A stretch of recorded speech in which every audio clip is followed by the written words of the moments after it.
Themes की बात करते हैं ईवीएस में। एक क्वेश्चन रखा हुआ, मतलब पक्का क्वेश्चन जिसको कहते हैं ना, मतलब फ्री का नंबर है, बस थोड़ा सा रिवाइज करना है इसमें, ठीक है। थीम्स ऑफ ईवीएस, ईवीएस में कुछ थीम्स हैं, उन थीम्स के अंदर कुछ सब थीम्स हैं, फिर टॉपिक्स बनाए गए हैं उनसे, ठीक। तो इस 6 थीम्स पर बेस्ड है आपका एनवायरमेंटल स्टडीज या पर्यावरण अध्ययन प्राइमरी लेवल पर, ठीक। जो ये प्राइमरी लेवल है 1st to 5th का, उसमें भी 3rd से ईवीएस की बुक आती है। इस पे भी क्वेश्चन आया हुआ है कि 1st और 2nd में बुक क्यों नहीं है ईवीएस की एनसीईआरटी। प्राइवेट स्कूल वाले कुछ भी लगा दें, वो एक डिफरेंट चीज है, एनसीएफ रिकमेंड नहीं करता। तो 3rd to 5th, 3rd, 4th और 5th में एनसीईआरटी आती है, इसलिए हमने समरी भी 3rd, 4th, 5th की है, ठीक। तो ये 6 थीम्स हैं, पूरा ईवीएस इन्हीं के चारों तरफ इर्द गिर्द घूमेगा, और यहां से एक क्वेश्चन पक्का। अगर हम बात करें थीम्स ऑफ ईवीएस की, तो कुछ 6 थीम्स हुई। पहला थीम क्या है? फैमिली एंड फ्रेंड्स, परिवार और दोस्त जिनके बिना काम चलता नहीं है ना, इंपॉर्टेंट है। तो फैमिली एंड फ्रेंड्स, भाई पहले मैं ये बिल्कुल आप याद करके जाएंगे, यहां से टेंशन मत लेना। फैमिली एंड फ्रेंड्स मतलब परिवार और दोस्त, है ना। आप फैमिली में जन्म लेते हैं, फिर उसके बाद परिवार दोस्त भी बनते हैं, वहां पे भी दोस्त बना लेते हैं कुछ फैमिली में भी, ठीक है। तो फैमिली एंड फ्रेंड्स, जब फैमिली एंड फ्रेंड्स हैं आसपास, ठीक है, जंगल में नहीं हो, तब क्या है? फूड, यानी कि खाना चाहिए होगा। तो फैमिली एंड फ्रेंड्स, दूसरा थीम क्या हुआ? मेन थीम्स हैं 6, फूड, खाना, ठीक। 3rd है आपका वाटर, भाई पानी भी तो पियोगे खाना खा के, ठीक, वैसे पीना नहीं चाहिए। तो फैमिली एंड फ्रेंड्स, फिर आपका फूड है, उसके बाद आप वाटर लेंगे, इनटेक हुआ वाटर का। फिर शेल्टर, मतलब आपको आश्रय चाहिए रहने के लिए, घर झोपड़ी जो चाहे, जो भी मिल जाए, ठीक। फिर है ट्रैवल, फिर आपका यार बोर हो गए एक जगह पे, तो आप सोचेंगे चलो घूम के आते हैं, आजकल कोरोना में नहीं बट वैसे जनरली, तो ट्रैवल। फिर सिक्स्थ जो थीम है last, things we make and do, भाई कुछ कुछ करते भी तो हैं हम दुनिया में, ऐसा ही थोड़ा ना मतलब खाओगे पियोगे। ऐसे परिवार में जन्म हुआ, खाना खाया, पानी पिया, एक घर मिल गया, एक शेल्टर में, आश्रम में पहुंच गए, फिर कभी घूम के आ गए, कुछ तो करोगे ना, बोर हो जाओगे अगर ऐसे कुछ नहीं करते रहोगे, घुमक्कड़ हो जाओगे, ठीक है। तो ये कुछ 6 थीम्स हैं जो आपको बहुत अच्छे से आनी चाहिए।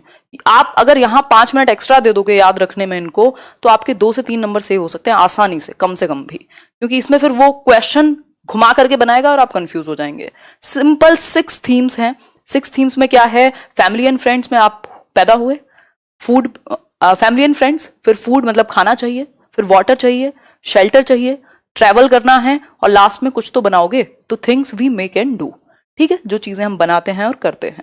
क्लियर हो गई बात? एक बार फिर से मेरे साथ खुद बोल के देखो इसको छोड़ करके। यहां से फर्स्ट थीम क्या है? टोटल 6 थीम्स हैं, 6 थीम हैं। उन 6 थीम्स में से पहला क्या है? Family and friends. फिर फूड चाहिए आपको, शेल्टर चाहिए आपको, इसके अलावा फिर आपको क्या चाहिए? ट्रैवल करना है, और फिर things we make and do, और इसमें से कोई एक मिस कर दिया है मैंने, है ना।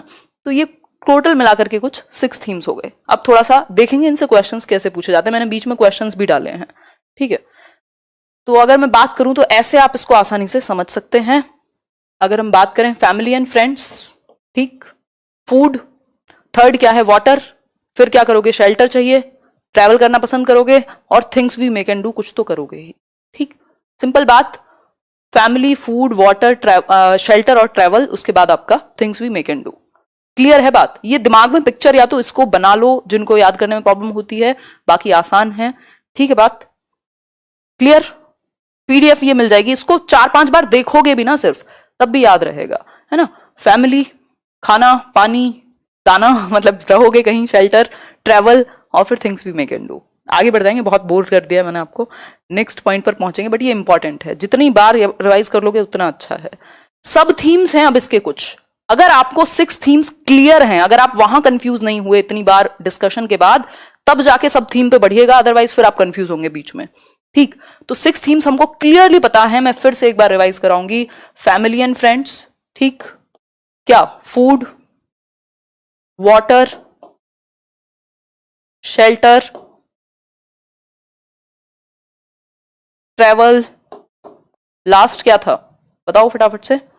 Things we make and do. ये हुई 6 मेन थीम्स, ये ब्रॉड थीम्स हैं। इसके अलावा कुछ सब थीम्स भी हैं। फैमिली एंड फ्रेंड्स के अंदर कुछ 4 सब थीम हैं जो इनके अंदर आती है। ये जो मेन थीम है फर्स्ट, इसके अंदर कुछ 4 सब थीम्स हैं। 1.1 क्या हो गया? रिलेशनशिप्स, वर्क एंड प्ले, कुछ तो करोगे भी ना, दोस्तों के साथ भी, घर में भी खेलते हो, कुछ करते हो, एनिमल्स, प्लांट्स, ये कुछ सब थीम हुई 4 किसकी? फैमिली एंड फ्रेंड्स की। सब थीम्स कितनी है? 4, फैमिली एंड फ्रेंड्स की। क्लियर बात हो गई। फैमिली फ्रेंड्स क्या है, वो एक ब्रॉड थीम है।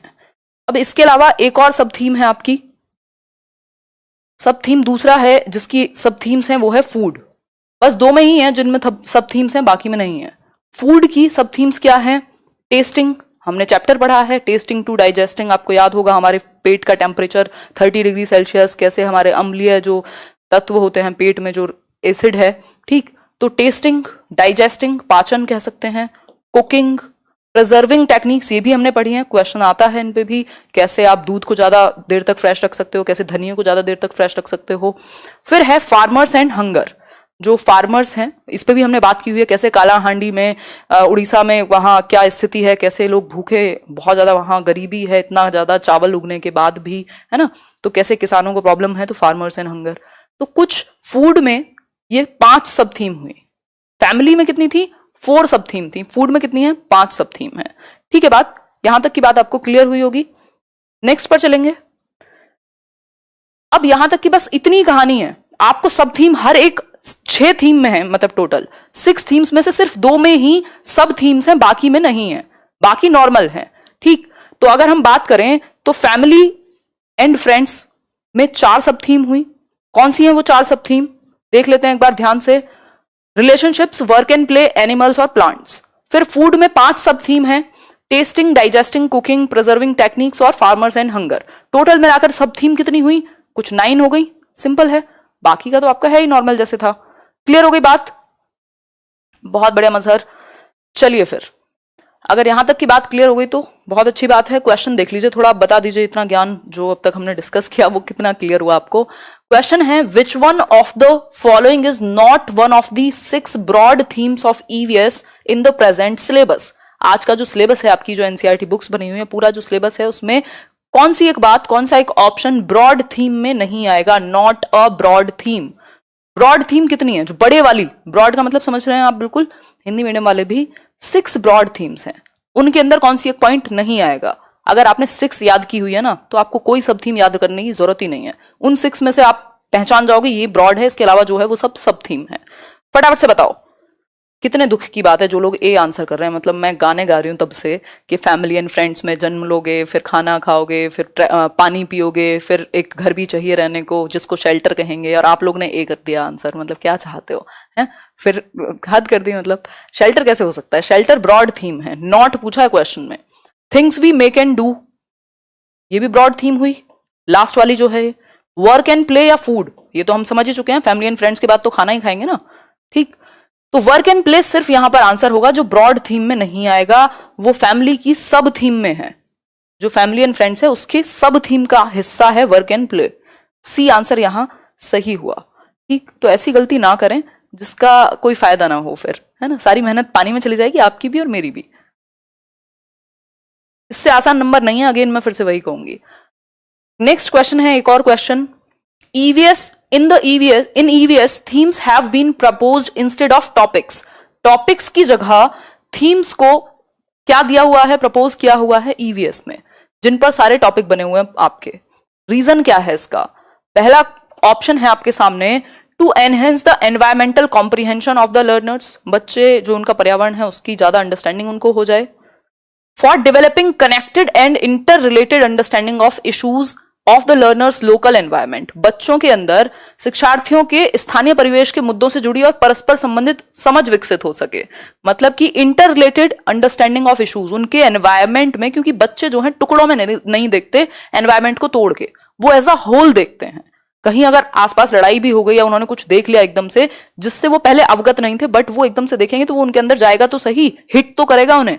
तो एनवायरमेंट की एक इंटर रिलेटेड समझ बने बच्चों में, इसलिए बड़े बड़े थीम्स को शामिल किया गया है, जिसके अंदर कुछ टॉपिक्स हैं, जिसके अंदर कुछ टर्म्स हैं, जिसके अंदर छोटी छोटी बातें हैं बाकी, ठीक है। फिर है themes based EVS transaction is easy, ऐसा कुछ नहीं है, इजी और टफ की बात नहीं हो रही। फॉर रिड्यूसिंग चैप्टर्स, ये सब फालतू होते हैं कि टीचर का बोझ कम करना, बच्चे का बोझ कम करने की बात हो तो ठीक है, बट ऐसा सिलेबस का बोझ कम करने के लिए आपने थीम्स डाल दिए तो ऐसा थोड़ी है, फिर तो टॉपिक्स में और कम हो जाता, ठीक। तो ऐसा कुछ नहीं है। बी ऑप्शन यहां सिंपल सही हुआ। क्यों? बात हुई है कि कौन सा एक सिलेबस के टॉपिक का हिस्सा नहीं है, मतलब थीम्स को क्यों डाला हुआ है, टॉपिक्स को क्यों नहीं।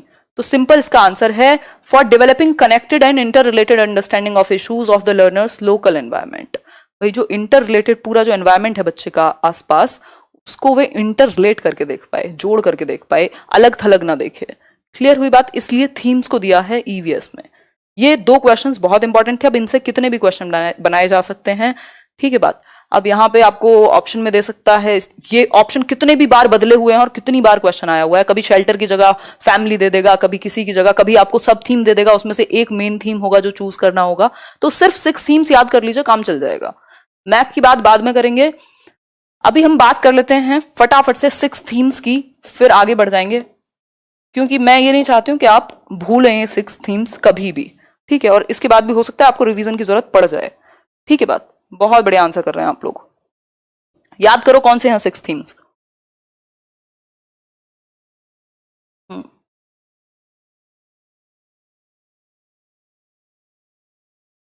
बहुत बढ़िया। फैमिली, फैमिली एंड फ्रेंड्स, पहला है परिवार और आपके दोस्त, फैमिली एंड फ्रेंड्स। सेकंड क्या था भाई? फैमिली एंड फ्रेंड्स के बाद क्या करोगे? खाना चाहिए होगा, फूड, फिर पानी भी पियोगे खाना खा के, वाटर, रहोगे भी तो सही कहीं, शेल्टर, घूमने भी जाओगे, ट्रेवल, और things we make and do, कुछ तो करोगे ही, ऐसी थोड़ी ना कब में घूमते रहोगे। Things we make and do, ये 6 ब्रॉड थीम्स है। इनके अलावा जो मिले वो सब थीम है या नहीं है, ठीक है। तो ये एक बेसिक सी बात हुई। और इसमें भी सब थीम किसके अंदर है? फूड और फैमिली में, बाकी चारों में कोई सब थीम नहीं है। क्लियर हो गई बात? 5 सब थीम है फूड में और 4 सब थीम है फैमिली एंड फ्रेंड्स में। टोटल 9 सब थीम्स हो गए मिलाकर के। क्लियर यहां तक की कहानी? ये थीम्स हुई ईवीएस की, मुद्दे हैं ईवीएस के, ठीक है। मैप एक अलग वीडियो में टोटली कवर करूंगी मैं, जिसमें क्वेश्चंस भी जितने आज तक आए हुए मैप से भी 1-2 क्वेश्चन, 3 क्वेश्चन आते ही हैं। एक क्वेश्चन तो मिनिमम आता है मैप से, ठीक। तो उस पर डिस्कशन करेंगे। इतने इसको देखना 2-4 बार, मैप थोड़ा देखा करो बैठ के। ये पीडीएफ डाउनलोड करते हो जब, उससे दिमाग में थोड़ी एक पिक्चर बनेगी, क्योंकि ये एक दिन का काम नहीं है, इसमें थोड़े दिन लगेंगे याद रखने में मैप को। कुछ पेडागॉजिकल कॉन्सेप्ट्स हैं आप जिनको समझेंगे, उसके बाद कुछ कुछ बीच में क्वेश्चंस करेंगे कि कैसे यहां से क्वेश्चंस पूछे जाते हैं, एनसीएफ क्या कहता है ईवीएस के बारे में। फिक्स्ड क्वेश्चन है, इनको कोई हिला नहीं सकता पेपर से। देखते हैं चलो। फ्यू पेडागॉजिकल कॉन्सेप्ट्स, कुछ। An attempt has been made by NCERT to develop a deep and inter related understanding of each theme. मतलब कि एक कोशिश की गई है एनसीईआरटी के द्वारा, national council of educational research and training, जिसने आपका पूरा करिकुलम प्लान किया हुआ है, आपकी सारी बुक्स हो या फिर आपका एनसीएफ हो, ठीक। तो एनसीईआरटी ने एक कोशिश की है to develop a deep and inter related understanding of each theme. जो 6 थीम्स हैं, हर एक थीम की एक इंटर रिलेटेड अंडरस्टैंडिंग बन सके आपकी, बिल्कुल क्लियर तरीके से बच्चे जोड़ करके, कनेक्ट करके, और डीप एक समझ बन सके आपके एनवायरमेंट से जोड़ करके सारे थीम बनाए गए हैं। टोटल 6 थीम्स में पूरा आपका एनवायरमेंट है। 5वीं तक के बच्चे के लिए साइंस भी उसी में है, सोशल साइंस भी उसी में है, एनवायरमेंट भी उसी में है, उन 6 थीम्स में ही, ठीक है। तो यही क्वेश्चन हमने अभी किया था सेकंड नंबर पर कि थीम्स को क्यों लगाया गया, क्योंकि एक deep and inter related understanding बन सके बच्चे की इश्यूज को लेकर एनवायरमेंट के, ठीक। नेक्स्ट है ईच थीम बिगिंस विद की questions in a language suitable for children. ये बात ध्यान में रखनी है, हर एक जो थीम है उसकी स्टार्टिंग जो होती है वो एक की क्वेश्चन से होती है। आप देखते हैं एनसीईआरटी बुक्स में, क्या आप मान लीजिए कोई ट्रैवल पर, घूमने के ऊपर कोई चैप्टर पढ़ा रहे हैं, तो शुरुआत में आपको 2-3 क्वेश्चन मिल जाएंगे प्रीवियस नॉलेज चेक करने के लिए कि अच्छा क्या आप कभी घूमने गए हो, तो कहाँ गए हो, अच्छा ट्रेन कैसे चलती है। इस तरीके के जो क्वेश्चंस हैं, तो हर एक थीम जो शुरू होती है वो कुछ सूटेबल क्वेश्चंस से शुरू होती है जो बच्चों की भाषा से कनेक्ट कर पाए, क्योंकि जब तक आप बच्चे की भाषा से कनेक्ट नहीं करेंगे, वो स्पेशली प्राइमरी चिल्ड्रन की बात हो रही है, ठीक है। फिर है one also needed to tackle the differences of gender. बहुत इंपॉर्टेंट, मोस्ट इंपॉर्टेंट। एक जो टीचर है, जो बच्चा है, आपको सेंसिटाइज करना है, उनको संवेदनशील बनाना है। कैसे? अंतर के बेस पे, डिफरेंसेस ऑफ जेंडर, लिंग के आधार पर जो अंतर है, क्लास के आधार पर जो अंतर है, कल्चर के आधार पर जो अंतर है, रिलीजन के आधार पर, लैंग्वेज के आधार पर, ज्योग्राफिकल लोकेशन के आधार पर। मतलब despite of any difference we are united या वी स्टैंड टुगेदर। ये बात उनके दिमाग में जानी चाहिए कि कितनी भी डाइवर्सिटी है, विभिन्नता है, हम सब एक नहीं होते, एक जैसा खाना नहीं खाते, एक जैसे दिखते नहीं है, हमारे लिंग डिफरेंट हो सकते हैं, इसके अलावा क्लास डिफरेंट हो सकती है, हमारी संस्कृति डिफरेंट हो सकती है, रिलीजन किसी धर्म को हम दूसरे को मान सकते हैं, लेकिन ऐसा ना हो जो हमने अभी किया हुआ है सोशल मीडिया पे कि गालियां ही दे रहे हो बस हम। ठीक, तो ये सारी चीजें, ज्योग्राफिकल लोकेशन अलग हो सकती है, कोई साउथ इंडिया में रह सकता है, कोई नॉर्थ में रह सकता है, कोई ईस्ट में रह सकता है, तो ये सब चीजों के बावजूद भी हम टुगेदर मतलब यूनाइटेड खड़े हों। ठीक, यूनिटी इन डाइवर्सिटी की बात आपको समझानी है बच्चों को, हर किसी के कल्चर को, फूड को, लैंग्वेज को, इन सबको रिस्पेक्ट करना, वहीं से संवेदनशीलता आती जाए। देखो आपके पर्सनल बिलीफ हो सकते हैं, कुछ भी हो सकता है, मैं किसी एक चीज में विश्वास रखती हूँ, आप किसी दूसरी चीज में विश्वास रखते हो, लेकिन इसका मतलब ये नहीं है कि मैं ये कहूं कि मैं जिस चीज में विश्वास रखती हूँ आप भी उसी चीज में विश्वास रखें और सर फोड़ लें दोनों मिलकर। तो बच्चों के दिमाग में यही चीज जानी चाहिए। तो कोई भी क्वेश्चन जहां पर अंतर या डिफरेंसेस की बात होगी तो आप क्या सिखाएंगे, या वो आंसर किस तरफ जाना चाहिए, जहां बात यूनिटी की हो और इंडिविजुअल डिफरेंसेस को रिस्पेक्ट करने की हो। सिंपल बात, आगे बढ़ जाएंगे नेक्स्ट क्वेश्चन पर। नेक्स्ट पॉइंट है evaluation of course should be a continuous process and the child should be assessed as she he observes, asks, draws discussions in groups. Evaluation से एक क्वेश्चन जरूर आता है आपके हर एक सब्जेक्ट में, यानी सीसीई मान लीजिए। तो जो मूल्यांकन है बच्चों का वो सतत प्रक्रिया होनी चाहिए, कॉन्टिन्यूटी में आप बच्चे को ऑब्जर्व कर रहे हैं, कॉन्टिन्यूअस प्रोसेस है, ऐसा नहीं है एक दिन पेन पेपर टेस्ट लिया और बस काम खत्म। ठीक है, तो इस केस में the child should be assessed, आप बच्चे को कैसे आकलन करेंगे, उसको ऑब्जर्व करेंगे, अवलोकन करेंगे, देखेंगे उसको एक्टिविटीज करते हुए, पूछेंगे उससे क्वेश्चंस, कुछ कंक्लूजन्स ड्रॉ कराएंगे, डिस्कशंस में उसे इन्वॉल्व करेंगे ताकि उसकी सोच डेवलप हो और ग्रुप्स में कोऑपरेशन सीखेगा, सहयोग सीखेगा। ठीक है, बात आगे बढ़ेंगे। भाई आज का टॉपिक समझने वाला है, मैं जल्दीबाजी बिल्कुल नहीं करूंगी क्योंकि जल्दी करने पे क्या होगा, ये दिमाग में नहीं बैठेंगी चीजें। अब एनसीएफ पे आते हैं, फिर एनसीएफ करेंगे, एनसीएफ के कुछ क्वेश्चंस करेंगे, छोटे छोटे पॉइंट्स बनाए हुए हैं, बहुत ज्यादा आपको सरदर्द नहीं लेना। एनसीएफ की क्या रिकमेंडेशन है ईवीएस को लेकर, हर सब्जेक्ट के बारे में कुछ ना कुछ ईवीएस मतलब एनसीएफ ने कहा है। ठीक है, एनसीएफ ने हर सब्जेक्ट के बारे में कुछ ना कुछ कहा है और आपकी जो पेडागोजी है वो ज्यादातर वहीं से बनती है फिर आपके सब्जेक्ट में, सीटेट में। एनसीएफ की रिकमेंडेशन क्या है, NCF 2005 recommends that children's life at school must be linked to their life outside the school. जो बच्चों की जिंदगी है स्कूल में वो आउटसाइड द स्कूल, जो घर से या जिस पर्यावरण से वो आ रहे हैं उससे कनेक्टेड हो। मतलब रियल लाइफ से आप जोड़ेंगे लर्निंग को, बच्चे की क्लासरूम में जो आप पढ़ा रहे हैं वो रियल लाइफ से कनेक्ट करे, आउटसाइड वर्ल्ड से कनेक्ट करे, क्योंकि बच्चों को रहना दुनिया में ही है, स्कूल में वो सिर्फ 6 घंटे के लिए आया है। ठीक है बात। इसके बाद it will diminish the gap between the school, home and community. अगर आप रियल लाइफ से जोड़ रहे हैं, आउटसाइड वर्ल्ड से जोड़ रहे हैं, बच्चे के एनवायरमेंट से जोड़ रहे हैं लर्निंग को, क्लासरूम लर्निंग को, तो क्या होगा, जो गैप कम होगा। गैप किसके बीच में, घर के बीच में, समुदाय यानी कम्युनिटी के बीच में और स्कूल के बीच में, क्योंकि ये सब इंटर रिलेटेड हो गए। फिर क्लियर है बात। इट डिस्करेजेस द बुकिश और रोट लर्निंग। ये हमारा मेन मुद्दा है कि हम रट्टाफिकेशन को, रटने को, रोट लर्निंग को प्रमोट नहीं करते, डिस्करेज करते हैं। 1 नंबर का क्वेश्चन है, डिस्करेज करते हैं आप किसको, रट्टाफिकेशन को। कैसे कम होगा, जब आप रियल लाइफ से जोड़ेंगे। रियल लाइफ से जोड़ने से और क्या होगा, गैप कम होगा। वो जो इतनी दूरियां बनी हुई है ना, डर है बच्चे के अंदर स्कूल जाने से, पेपर से, पढ़ने से, टीचर से, ये सब खत्म होगा। समुदाय से जुड़ेगा, वो अपनी कम्युनिटी से जुड़ेगा, समाज के लिए कुछ बेहतर सोचेगा, वो आपके स्कूल के बारे में भी सोच पाएगा और अपने बारे में भी और सोसाइटी के बारे में। ओवरऑल इंटरलिंक्ड हैं सारी चीजें। गैप कम कर रहे हैं आप, स्कूल और घर के बीच में जो वो ब्रिज बना हुआ है उसको आप कम कर रहे हैं। वो वैसा ही फील करेगा स्कूल में भी जैसा वो घर पर करता है, अगर आपने इंटरेस्टिंग बनाया लर्निंग को तो। ठीक है,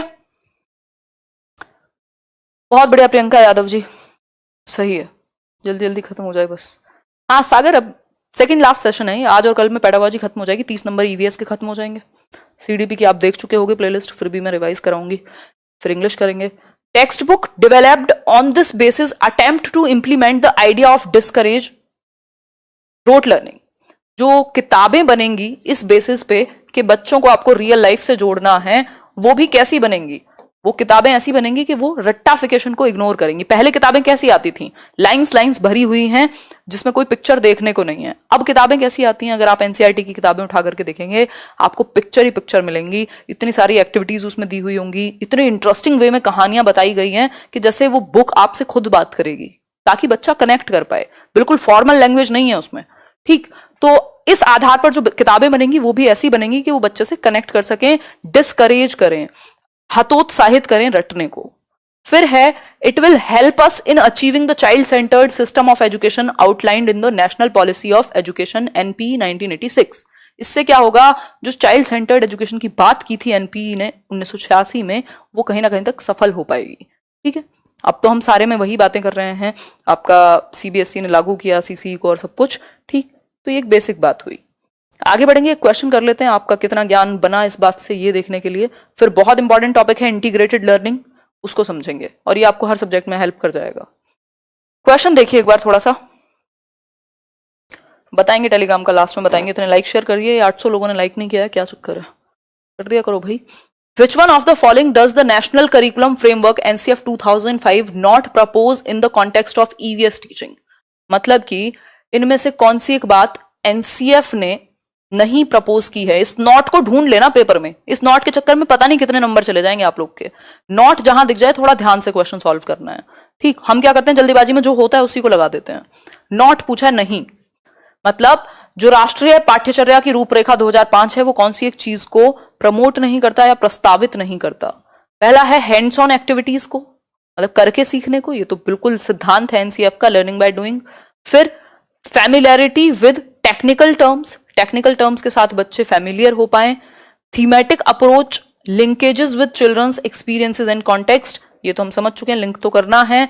थीमेटिक अप्रोच तो दी हुई है, बचा क्या, सिर्फ एक सिंपल आंसर बचा, फैमिलियरिटी विद टेक्निकल टर्म्स। अभी हम जब बुक को समझेंगे, ये क्वेश्चन पहले डाल दिया मैंने, जब हम बुक के बारे में समझेंगे तब हमें पता चलेगा कि जो रटना है या सिर्फ डेफिनेशंस हैं या टेक्निकल टर्म है जिनसे बच्चा डरे, आसान भाषा का इस्तेमाल किया गया जैसा मैंने अभी डिस्कस किया था, टेक्निकल टर्म्स का नहीं, बिल्कुल इनफॉर्मल लैंग्वेज, बिल्कुल आसान भाषा का। आंसर क्या हुआ, बी ऑप्शन। आगे बढ़ जाएंगे नेक्स्ट क्वेश्चन, नेक्स्ट पॉइंट पर। इंटीग्रेटेड लर्निंग, एकीकृत अधिगम कह देते हैं इसको, और बहुत इंपॉर्टेंट है ईवीएस के लिए तो सबसे ज्यादा इंपॉर्टेंट है क्योंकि आपका सिलेबस ही पूरा उस तरीके से बना हुआ है। ठीक है, बात नाम नहीं बोलूंगी भाई, कोशिश करो यहां समझने की, इंपॉर्टेंट है आज का सेशन, बहुत ज्यादा इंपॉर्टेंट है और याद रखने वाली चीजें बहुत हैं। इंटीग्रेटेड लर्निंग यानी एकीकृत अधिगम, एकीकृत अधिगम क्या है ये? The child looks at the environment around him in a holistic manner and does not compartmentalize any topic into science and social science. ये बात बहुत क्लियरली आपकी एनसीईआरटी में भी दी हुई है कि जो बच्चा है वो अपने पूरे पर्यावरण को, अपने एनवायरमेंट को एक होलिस्टिक वे में देखता है, मतलब क्या कहेंगे, सर्वांगीण कह सकते हैं इसको। बहुत टाइम हो गया भाई, पता नहीं, लिख लेना, मात्रा की गलती होगी कुछ। ठीक, सर्वांगीण रूप से देखेगा, एकीकृत रूप से देखेगा, एज अ होल देखेगा। एनवायरमेंट में उसने पेड़ देखा तो वो ये नहीं सोचता, उसने पेड़ देखा, नदी देखी तो वो ये नहीं कहता वो देखो देखो ज्योग्राफी, ये नहीं कहेगा वो। उसके लिए वो पर्यावरण है, वो उसकी सराउंडिंग का हिस्सा है, वो एज अ होल देखेगा। उसने कुछ एक्सपेरिमेंट होते हुए देखा, कुछ साइंस की कोई चीज देखी, कोई गाड़ी देखी, कोई फोन देखा, तो ये नहीं बोलेगा अरे ये साइंस है ना। आपको, मैं और आप अगर आज देखते हैं, कोई न्यूज भी देख रहे हैं, तो हमें पता चलेगा अच्छा ये टेक्निकल इश्यूज पर बात हो रही है, ये साइंस के बारे में बात हो रही है, ये ज्योग्राफी के बारे में बात हो रही है, ये एनवायरमेंट के बारे में बात हो रही है। लेकिन बच्चा कैसे देखेगा, अपनी पूरी सराउंडिंग को वो एज अ होल देखेगा, होलिस्टिक मैनर में देखेगा, एक एकीकृत रूप में देखेगा। ठीक है, समरूप कह सकते हैं बिल्कुल। ठीक, एंड डज नॉट कंपार्टमेंटलाइज, वो हिस्सों में नहीं देखता तोड़ तोड़ के, साइंस, सोशल साइंस, ईवीएस ऐसे नहीं देखता वो। क्लियर हो गई यहां तक की बात? तो वो किसी टॉपिक को साइंस और सोशल साइंस में तोड़ करके नहीं देखता, वो एक जनरल रूप में अपने पर्यावरण को देखता है। इसलिए हमने क्लास जो नाम रखा हुआ है बुक का या सब्जेक्ट का, वो क्या है, साइंस क्यों नहीं रख दिया, ईवीएस रखा है। ठीक है, hence EVS in class 3rd and 5th integrates the concepts and issues of science, social science and environmental education. इसका मतलब क्या हुआ, इसलिए क्योंकि बच्चा इंटीग्रेटेड रूप में देखेगा, एकीकृत रूप में देखेगा, होल देखेगा एनवायरमेंट को, इसलिए हमने क्लास 3rd and 5th, मतलब 3rd to 5th है आपकी ईवीएस की बुक, 1st 2nd में नहीं है। ठीक, उस केस में हमने 3rd to 5th की ईवीएस में कौन से टॉपिक्स को शामिल किया हुआ है, जो विज्ञान के भी हैं, जो सामाजिक विज्ञान के भी हैं और जो पर्यावरण अध्ययन के भी हैं, मतलब साइंस, सोशल साइंस और एनवायरमेंट, तीनों को हमने इंटीग्रेट किया हुआ है, जोड़ा हुआ है, एकीकृत किया हुआ है। क्यों? क्योंकि बच्चा कंबाइंड देखता है। आपने देखा स्पेस की बात की थी हमने एनसीईआरटी की समरी में, स्पेस वाला जो टॉपिक है वो किसका हुआ, साइंस का हुआ। हमने एनवायरमेंट की बात की थी, कैसे बिहार में मधुमक्खी पालन होता है, ये है वो है, वो सब चीजें क्या थी, ईवीएस के बारे में बात थी। सोशल साइंस के बारे में हमने बहुत सारे इश्यूज की बात की है, कैसे हुआ, क्या है ईवीएस में इंक्लूड किया हुआ है हमने इन तीनों सब्जेक्ट्स को इंटीग्रेट किया हुआ है, मतलब कुछ टॉपिक्स ऐसे हैं जिससे बच्चा क्या कर पाएगा, साइंस को भी समझ रहा है, वो सोशल साइंस से भी जुड़ रहा है और अपने एनवायरमेंट से भी। तो ईवीएस क्या है, एनवायरमेंटल स्टडीज है, एनवायरमेंटल साइंस नहीं है, ध्यान रखिएगा। जो हम पढ़ते हैं 3rd to 5th में, तो एनवायरमेंटल स्टडीज में तीनों जो टॉपिक्स हैं वो इंटीग्रेटेड हैं, जुड़े हुए हैं एक दूसरे से, तीनों जो सब्जेक्ट के टॉपिक्स हैं। इसी को हम इंटीग्रेटेड लर्निंग कहते हैं, जब एक सब्जेक्ट की जो नॉलेज है वो दूसरे सब्जेक्ट से इंटर रिलेटेड हो जाए या जुड़ जाए। नेक्स्ट है, this subject is not there in classes 1 and 2। ये बात हमने अभी समझी थी। ये जो सब्जेक्ट है ईवीएस, ये फर्स्ट और सेकंड क्लास में नहीं है, फर्स्ट और सेकंड क्लास में ये नहीं है, ठीक। ईवीएस हम नहीं पढ़ाते पहली दूसरी कक्षा में, but the issues and concept related to it are meant to be a part of language and mathematics. लेकिन इससे रिलेटेड जो एनवायरमेंट से रिलेटेड इश्यूज हैं पहली दूसरी कक्षा में, उनको कहां डाला गया है, भाषा यानी लैंग्वेज, हिंदी इंग्लिश हो सकती है, और मैथमेटिक्स गणित में।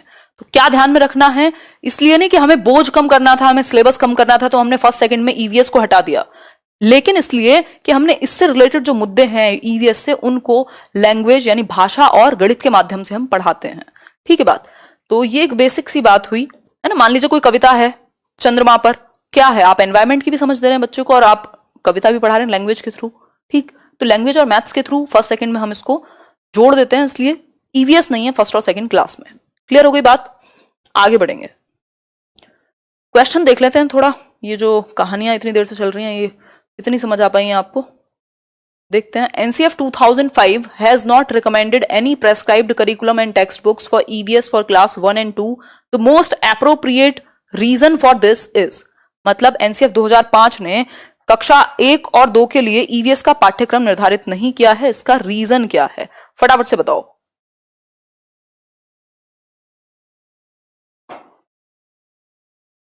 नवनीत क्या हुआ, क्या बीमारी आई बताओ।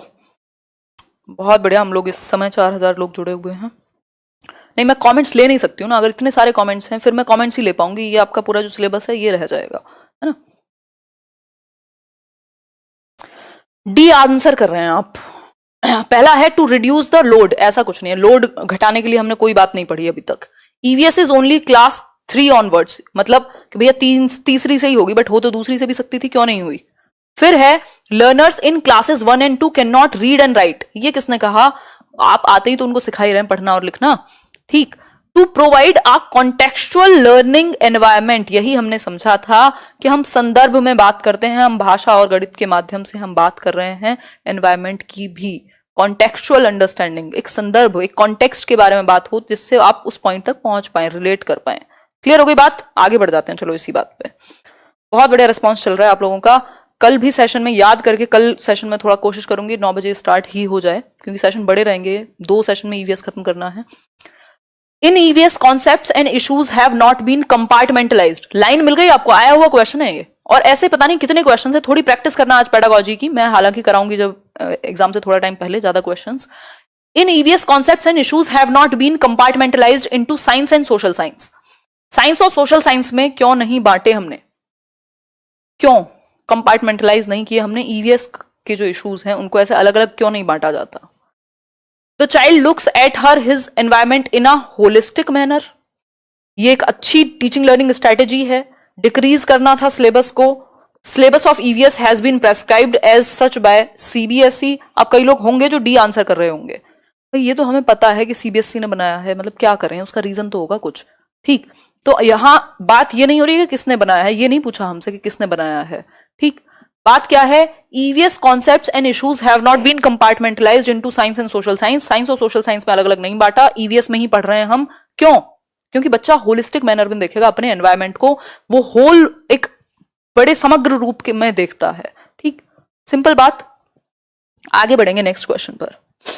नेक्स्ट क्वेश्चन देख लेते हैं, मतलब नेक्स्ट पॉइंट है बहुत इंपॉर्टेंट, बहुत ही इंपॉर्टेंट। देखो लिख लो कहीं, थीम्स पर क्वेश्चन जो हमने शुरुआत में पढ़ी, उसके बाद एनसीएफ पर क्वेश्चन, उसके बाद ये जो हमने अभी इंटीग्रेटेड अप्रोच पढ़ी, ईवीएस की बुक क्यों नहीं है, और ये टेक्स्ट बुक, ईवीएस की टेक्स्ट बुक के बारे में। ये 5 छोटे छोटे टाइप्स हैं जिन पर 10 क्वेश्चन तक बन सकते हैं आपकी पेडागोजी में, मतलब 2-2 क्वेश्चन भी अगर एक पर दिया थोड़ा सा घुमा करके 10 नंबर यहीं से हो गए। Text book is not the only source of knowledge. ये बात ध्यान रखनी है हमें हर सब्जेक्ट में, इंग्लिश हो या यहां पर ईवीएस हो। जो आपकी पुस्तक है, जो किताब है, जो टेक्स्ट बुक है, वो ओनली सोर्स नहीं है, वन ऑफ द सोर्स है। एक संसाधन है पढ़ने का, सीखने का, ज्ञान का, नॉलेज का, सब कुछ नहीं है ना, सर्वो सर्वा नहीं है सब कुछ। मतलब text book is not God, one of the resource है। उसके अलावा आप रियल लाइफ एग्जांपल्स से जोड़िए, एक्टिविटी कराइए, टीचिंग लर्निंग मटेरियल्स का यूज कीजिए। टेक्स्ट बुक ओनली सोर्स नहीं है, वन ऑफ द सोर्स है। क्लियर हो गई बात? But should support children to construct knowledge. लेकिन इसका मतलब ये नहीं है कि उसका कोई रोल नहीं है, इंपॉर्टेंट रोल है, ठीक, बट शुड सपोर्ट चिल्ड्रन। इसलिए टेक्स्ट बुक को क्या करना चाहिए? बच्चों को ज्ञान का सृजन करने में। ये कंस्ट्रक्शन वर्ड इतना इंपॉर्टेंट है, जहां दिख जाए आपको सीटेट में, मान लेना कि बहुत अच्छी तरफ जा रहे हो आप, आंसर बहुत प्यारा सा लगेगा, ठीक है। तो कंस्ट्रक्ट नॉलेज मतलब ज्ञान का सृजन कर सकें, बच्चे ज्ञान की रचना कर सकें। इस बात को सपोर्ट करेगी टेक्स्ट बुक, ठीक। कैसे सपोर्ट करेगी? थ्रू ऑल सोर्सेज, जितने भी साधन हैं उसके पास, सच एज बाय पीपल, जो लोग हैं, देयर एनवायरमेंट, न्यूज़पेपर्स एटसेट्रा। मतलब कि text book is not the only source of knowledge but should support children to construct knowledge through all sources such as by people, their environment, newspaper, सबको जोड़ करके। आपने देखा अल्ब्रूनी की पूरी एक वो बनाई हुई थी, उसमें क्या थे? वो एक हिस्टोरियन थे। कोई न्यूज़पेपर रिपोर्ट मिल जाएगी आपको बुक के अंदर, आपको कुछ एनवायरमेंट के कितने सारे इश्यूज हैं, तो कोशिश की गई है कि वो ऐसा सोर्स बने जिससे बच्चे लगभग सभी तरीके से जुड़ पाए, भाषा आसान हो टेक्स्ट बुक की। आगे बढ़ेंगे नेक्स्ट पॉइंट पर। नेक्स्ट है, there is no place for definitions and mere information in the text book of EVS. बहुत इंपॉर्टेंट, ईवीएस की यानी एनवायरमेंटल स्टडीज, पर्यावरण अध्ययन की जो किताब है, आपकी पुस्तक है, बुक है, उसमें डेफिनेशंस, परिभाषाओं का, डेफिनेशंस एंड मियर इंफॉर्मेशन, सिर्फ इंफॉर्मेशन को पुट कर देना, सूचना दे देना, बस आपको स्टेटमेंट दे दिया, सूचना दे दी, बच्चों को इंटरेस्ट नहीं आएगा। आप बड़े हो चुके हो, आप रट भी लोगे एक बार को, उसको मजा नहीं आएगा। तो सिर्फ डेफिनेशन, सिर्फ परिभाषाएं ना भरी हुई हो और सिर्फ इंफॉर्मेशन ना पुट कर दी गई हो, उसको बहुत आसान भाषा में, जिससे बच्चा कनेक्ट कर सके, ऐसे ऐसे एग्जाम्पल्स हो, इतनी अच्छी पिक्चर्स हो, कुछ एक्सरसाइज हो, जिससे मजा आए बच्चे को, ठीक। तो इस तरीके की बात टेक्स्ट बुक में होनी चाहिए, सिर्फ डेफिनेशन और मियर इंफॉर्मेशन नहीं। Even the language used in the book is not formal. Formal क्या है? एकदम बहुत ही सीरियस वे में, एकदम सूट बूट पहन के आप जाते हैं ना, ऐसे टाई वाई लगा के स्कूल में यूनिफॉर्म पहन के जाते थे, है ना, फॉर्मल्स में जाते हैं आप इंटरव्यू देने या जॉब करने। इनफॉर्मल क्या, आप मजे मस्ती में रहते हैं, जैसे दोस्तों के साथ बात कर रहे हैं। तो जो लैंग्वेज है एनसीईआरटी में बुक्स की, वो कैसी रखी गई है? वो लैंग्वेज रखी गई है जिसको बच्चे बोलते हैं। आप पढ़ेंगे एनसीईआरटी बुक, या हमने अब तक पढ़ी है, बहुत आसानी से, बहुत मजे मजे में, बिल्कुल बच्चों की लैंग्वेज का यूज किया गया है, क्योंकि किताबें बच्चों के लिए हैं, बच्चे किताबों के लिए नहीं है। ठीक हो गई बात यहां तक की? क्लियर है? तो फॉर्मल लैंग्वेज की जगह, डेफिनेशंस की जगह, सिर्फ इंफॉर्मेशन भरने की जगह, उसी बात को बहुत इंटरेस्टिंग वे में बच्चों की भाषा में कहा गया है टेक्स्ट बुक के अंदर। ठीक है बात? रटना नहीं है, समझना है चीजों को। क्वेश्चन कर लेते हैं इसी बात पर। विच one of the following characteristics should an EVS text book at the primary level not have? मतलब कि ईवीएस की जो पुस्तक है, कौन सा एक कैरेक्टरिस्टिक, कौन सी एक विशेषता उसके अंदर नहीं होनी चाहिए प्राथमिक स्तर पर? फटाफट से आंसर करो। हाँ, ईवीएस एनसीईआरटी खत्म हो चुका है, कल 30 नंबर का ईवीएस खत्म है आपका। एग्जाम मोड में दिख रही हूँ मैं आजकल, मतलब आज तो मैं बिल्कुल वही फील है जो 15 दिन पहले आता है ना एग्जाम से, मैं इतनी सीरियस हो जाती हूँ, आपको लगता है मेरा ही एग्जाम है। बताओ एक बार, which one of the following characteristics should an EVS text book at the primary level not have? EVS की किताब में कौन सी एक चीज नहीं होनी चाहिए, कौन सी एक विशेषता नहीं है ईवीएस की पुस्तक की? फटाफट से बताओ। स्टोरीज और इंसिडेंट तो होने ही चाहिए, और ट्रू स्टोरीज हैं लोगों के बारे में।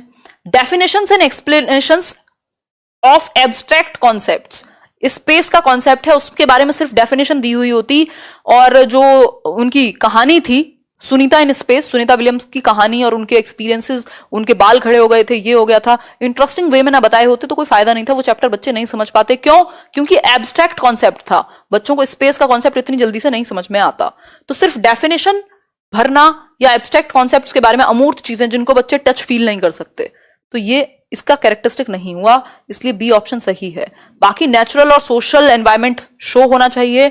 डाइवर्स बैकग्राउंड के बारे में बात की गई है बुक में, आप देखेंगे एक कहानी है जो किसी बिहार के बच्चे के बारे में है, एक कहानी है जो तमिलनाडु के बच्चे के बारे में, एक कहानी है जो केरला की बात कर रही है, एक कहानी है जो आपकी नागपुर की बात कर रही है। तो इस तरीके से पूरे इंडिया को कनेक्ट किया गया है। ठीक है, तो ये सब विशेषताएं हैं तीनों, सिर्फ एक को छोड़ करके।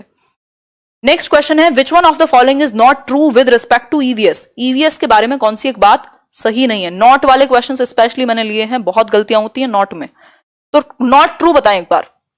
हिंदी में थोड़ा बहुत ट्रांसलेशन में दिक्कत होगी, मेरे को सुन लोगे तो समझ में आ जाएगा थोड़ा सा। Which one of the following is not true with respect to EVS. EVS के बारे में कौन सी एक चीज सही नहीं है? EVS is based on child centred learning. ठीक बात है, ये तो इसमें तो कोई इशू नहीं है। EVS provides opportunities to the learners to explore their environment. बिल्कुल अच्छी बात है, ईवीएस में एक्सप्लोर करने की 5E की भी बात होती है, वो मैं डिस्कस करूंगी आगे चल के, कल कर लूंगी। 5E क्या है, एक्सप्लोर, एंगेज और इन सब की जो बात होती है, बच्चों को एक्सप्लोर करेंगे आप, अपॉर्चुनिटीज देंगे। EVS emphasises descriptions and definitions. बस यही गलती हो गई, डेफिनेशंस की तो मियर डेफिनेशन और सिर्फ इंफॉर्मेशन की बात नहीं करेंगे। ठीक, nature of EVS is integrated, जुड़ा हुआ है साइंस सोशल साइंस से भी, ये बात तो ठीक है। तो सी ऑप्शन यहां सही हो गया, बिल्कुल सिंपल। आगे बढ़ेंगे, क्वेश्चन प्रैक्टिस कीजिएगा पेडागोजी की आज रात, कल दिन में बैठ के। लेसर द बर्डन, बर्डन को कम करना है। एनसीएफ भी कहता है भाई लर्निंग विदाउट बर्डन, आपकी जो रिपोर्ट थी यशपाल कमेटी की, वहीं से बात आई है, मतलब बिना बोझ के सीखें। लेकिन बच्चों का जो वजन है वो बस्ते का ज्यादा है, बच्चों का कम है आज की डेट में भी। Lesser the burden, flexibility in the daily time table. Daily time table flexible हो, किसी दिन एक्टिविटी का मौका मिले, किसी दिन एक सब्जेक्ट है, किसी दिन दूसरा, मतलब फ्लेक्सिबिलिटी हो, ऐसा नहीं है रिजिड हुए पड़े हैं।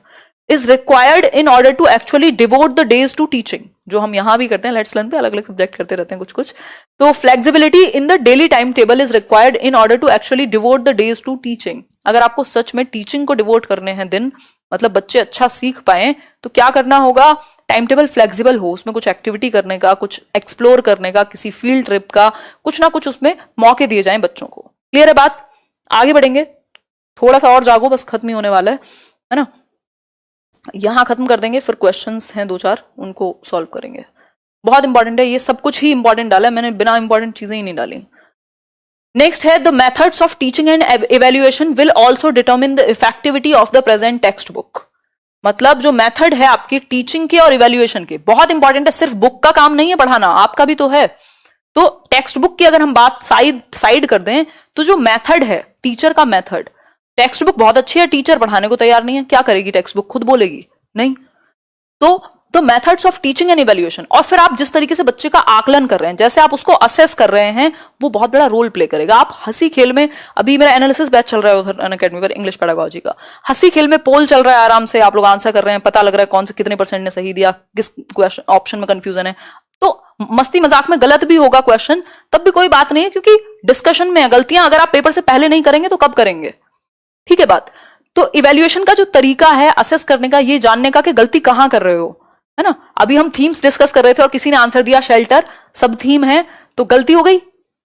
ठीक, तो इवेल्युएशन का जो तरीका है और टीचिंग का, वो भी मैटर करेगा। मेथड जो है विल ऑल्सो डिटरमिन, यानी सुनिश्चित करेगा कि इफेक्टिव कितना है, प्रभावी कितना है आपका प्रेजेंट टेक्स्ट बुक। तो सिर्फ टेक्स्ट बुक नहीं, टेक्स्ट बुक बहुत अच्छा काम करेगी यदि आपका मेथड और आपकी इवेल्युएशन का तरीका अच्छा है। तो in order to make their experience good at school, बच्चों का जो ओवरऑल अनुभव है वो कब अच्छा बनेगा? टेक्स्ट बुक को हमने अच्छा कर दिया, डेफिनेशंस नहीं भरी हुई हैं, इंटरेस्टिंग वे में कहानियां दी हुई हैं, रियल इंसिडेंट्स दिए हुए हैं, टीचर के मेथड को हमने अच्छा कर दिया। इवेल्युएशन, जिससे बच्चों को डर लगता था, उसको हमने रेगुलर बेसिस पे ऑब्जर्व करना, एक्टिविटीज में इन्वॉल्व होना, ऐसे बना दिया। तो बच्चे को क्या होगा? बर्डन कम हो गया, अब डरेगा कम।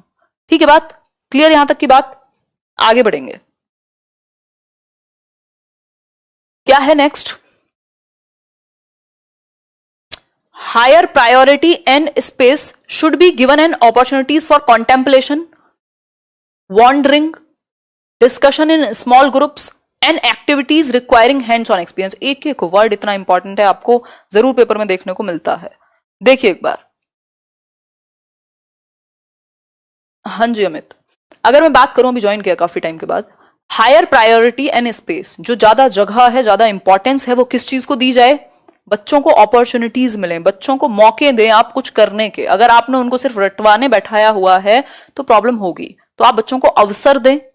दूसरा, कॉन्टेम्पलेशन के मौके, मतलब कॉन्टेम्पलेशन क्या है? उच्च स्तर का वो चिंतन कर सकें, कुछ एक्सप्लोर कर सकें अपनी एनवायरमेंट में, है ना। कुछ उनको आप कहें अच्छा पेड़ की पत्तियां हैं 5 प्रकार की होती हैं, चलो देख के आना कौन से पेड़ में क्या डिफरेंस होता है, वो एनवायरमेंट को ऑब्जर्व करना सीखेंगे, है ना, वॉन्डर करें, डिस्कशन कर पाए स्मॉल ग्रुप्स में, अच्छा बताओ पानी को कैसे सेव कर सकते हैं, 4 बच्चे बैठ के डिस्कशन कर रहे हैं, ठीक। एक्टिविटीज हो जिसमें हैंड्स ऑन एक्सपीरियंस हो। हैंड्स ऑन एक्सपीरियंस क्या है, वो खुद करके सीख पाए, गतिविधि कर पाए।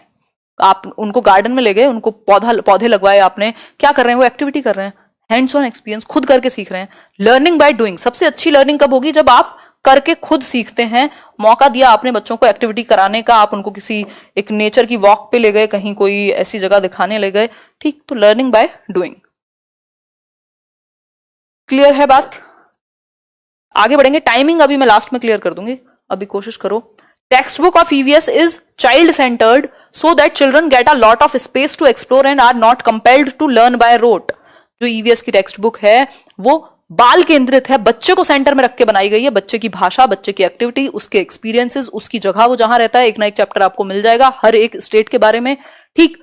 तो इससे क्या होगा, बच्चे को रटना ना पड़े, रोट लर्निंग ना हो, वो एक्सप्लोर कर पाए, उसको मौका मिले, अपॉर्चुनिटी मिले जानने की, सोचने की, है ना, और ऐसे आश्चर्यचकित होने की, अच्छा ऐसे भी होता है, वो वाली, ठीक। तो लास्ट क्वेश्चन है ये आपका, एक क्वेश्चन है इसी बात से related. Which one of the following should be the most important aspect of EVS teaching eight primary level. जो प्राथमिक स्तर पर अगर हम ईवीएस पढ़ाने की बात करें तो कौन सी एक चीज इंपॉर्टेंट है, मोस्ट इंपॉर्टेंट है, कौन सा एक पक्ष। Conducting activities and developing skills, achieving success in assessment, understanding the basic concept of science, या फिर connecting learners to the natural and socio cultural environment. फटाफट से बताओ सबसे इंपॉर्टेंट क्या है। चारों ऑप्शन सही हो सकते हैं बट सबसे इंपॉर्टेंट क्या है वो चूज करना पड़ेगा।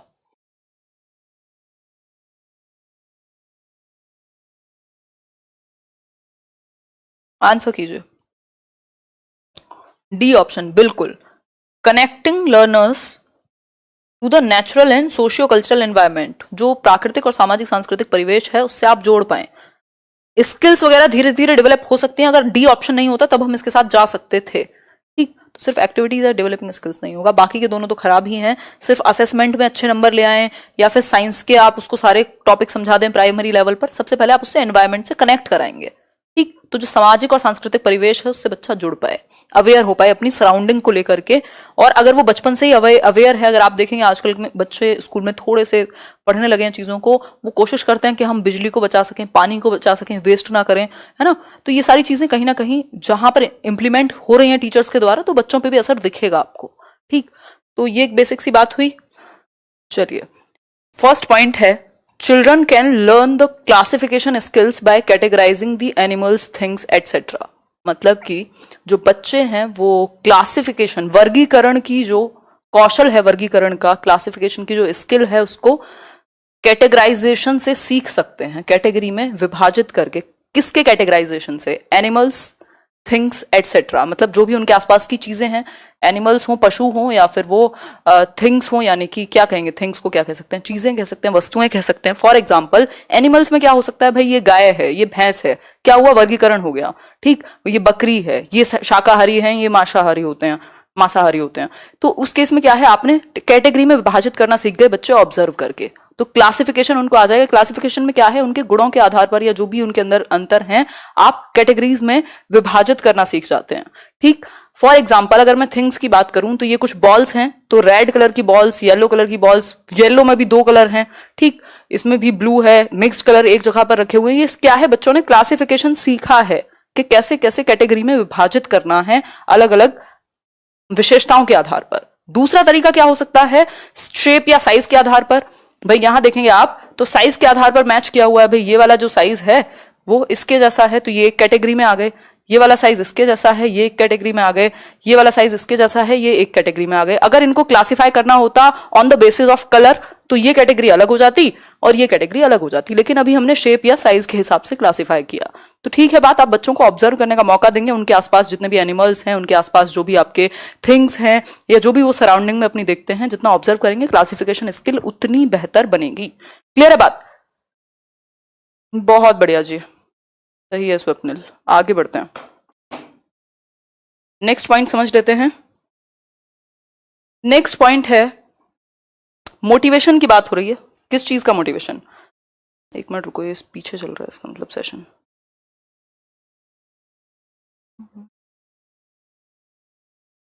सही है, हाँ। बहुत बढ़िया।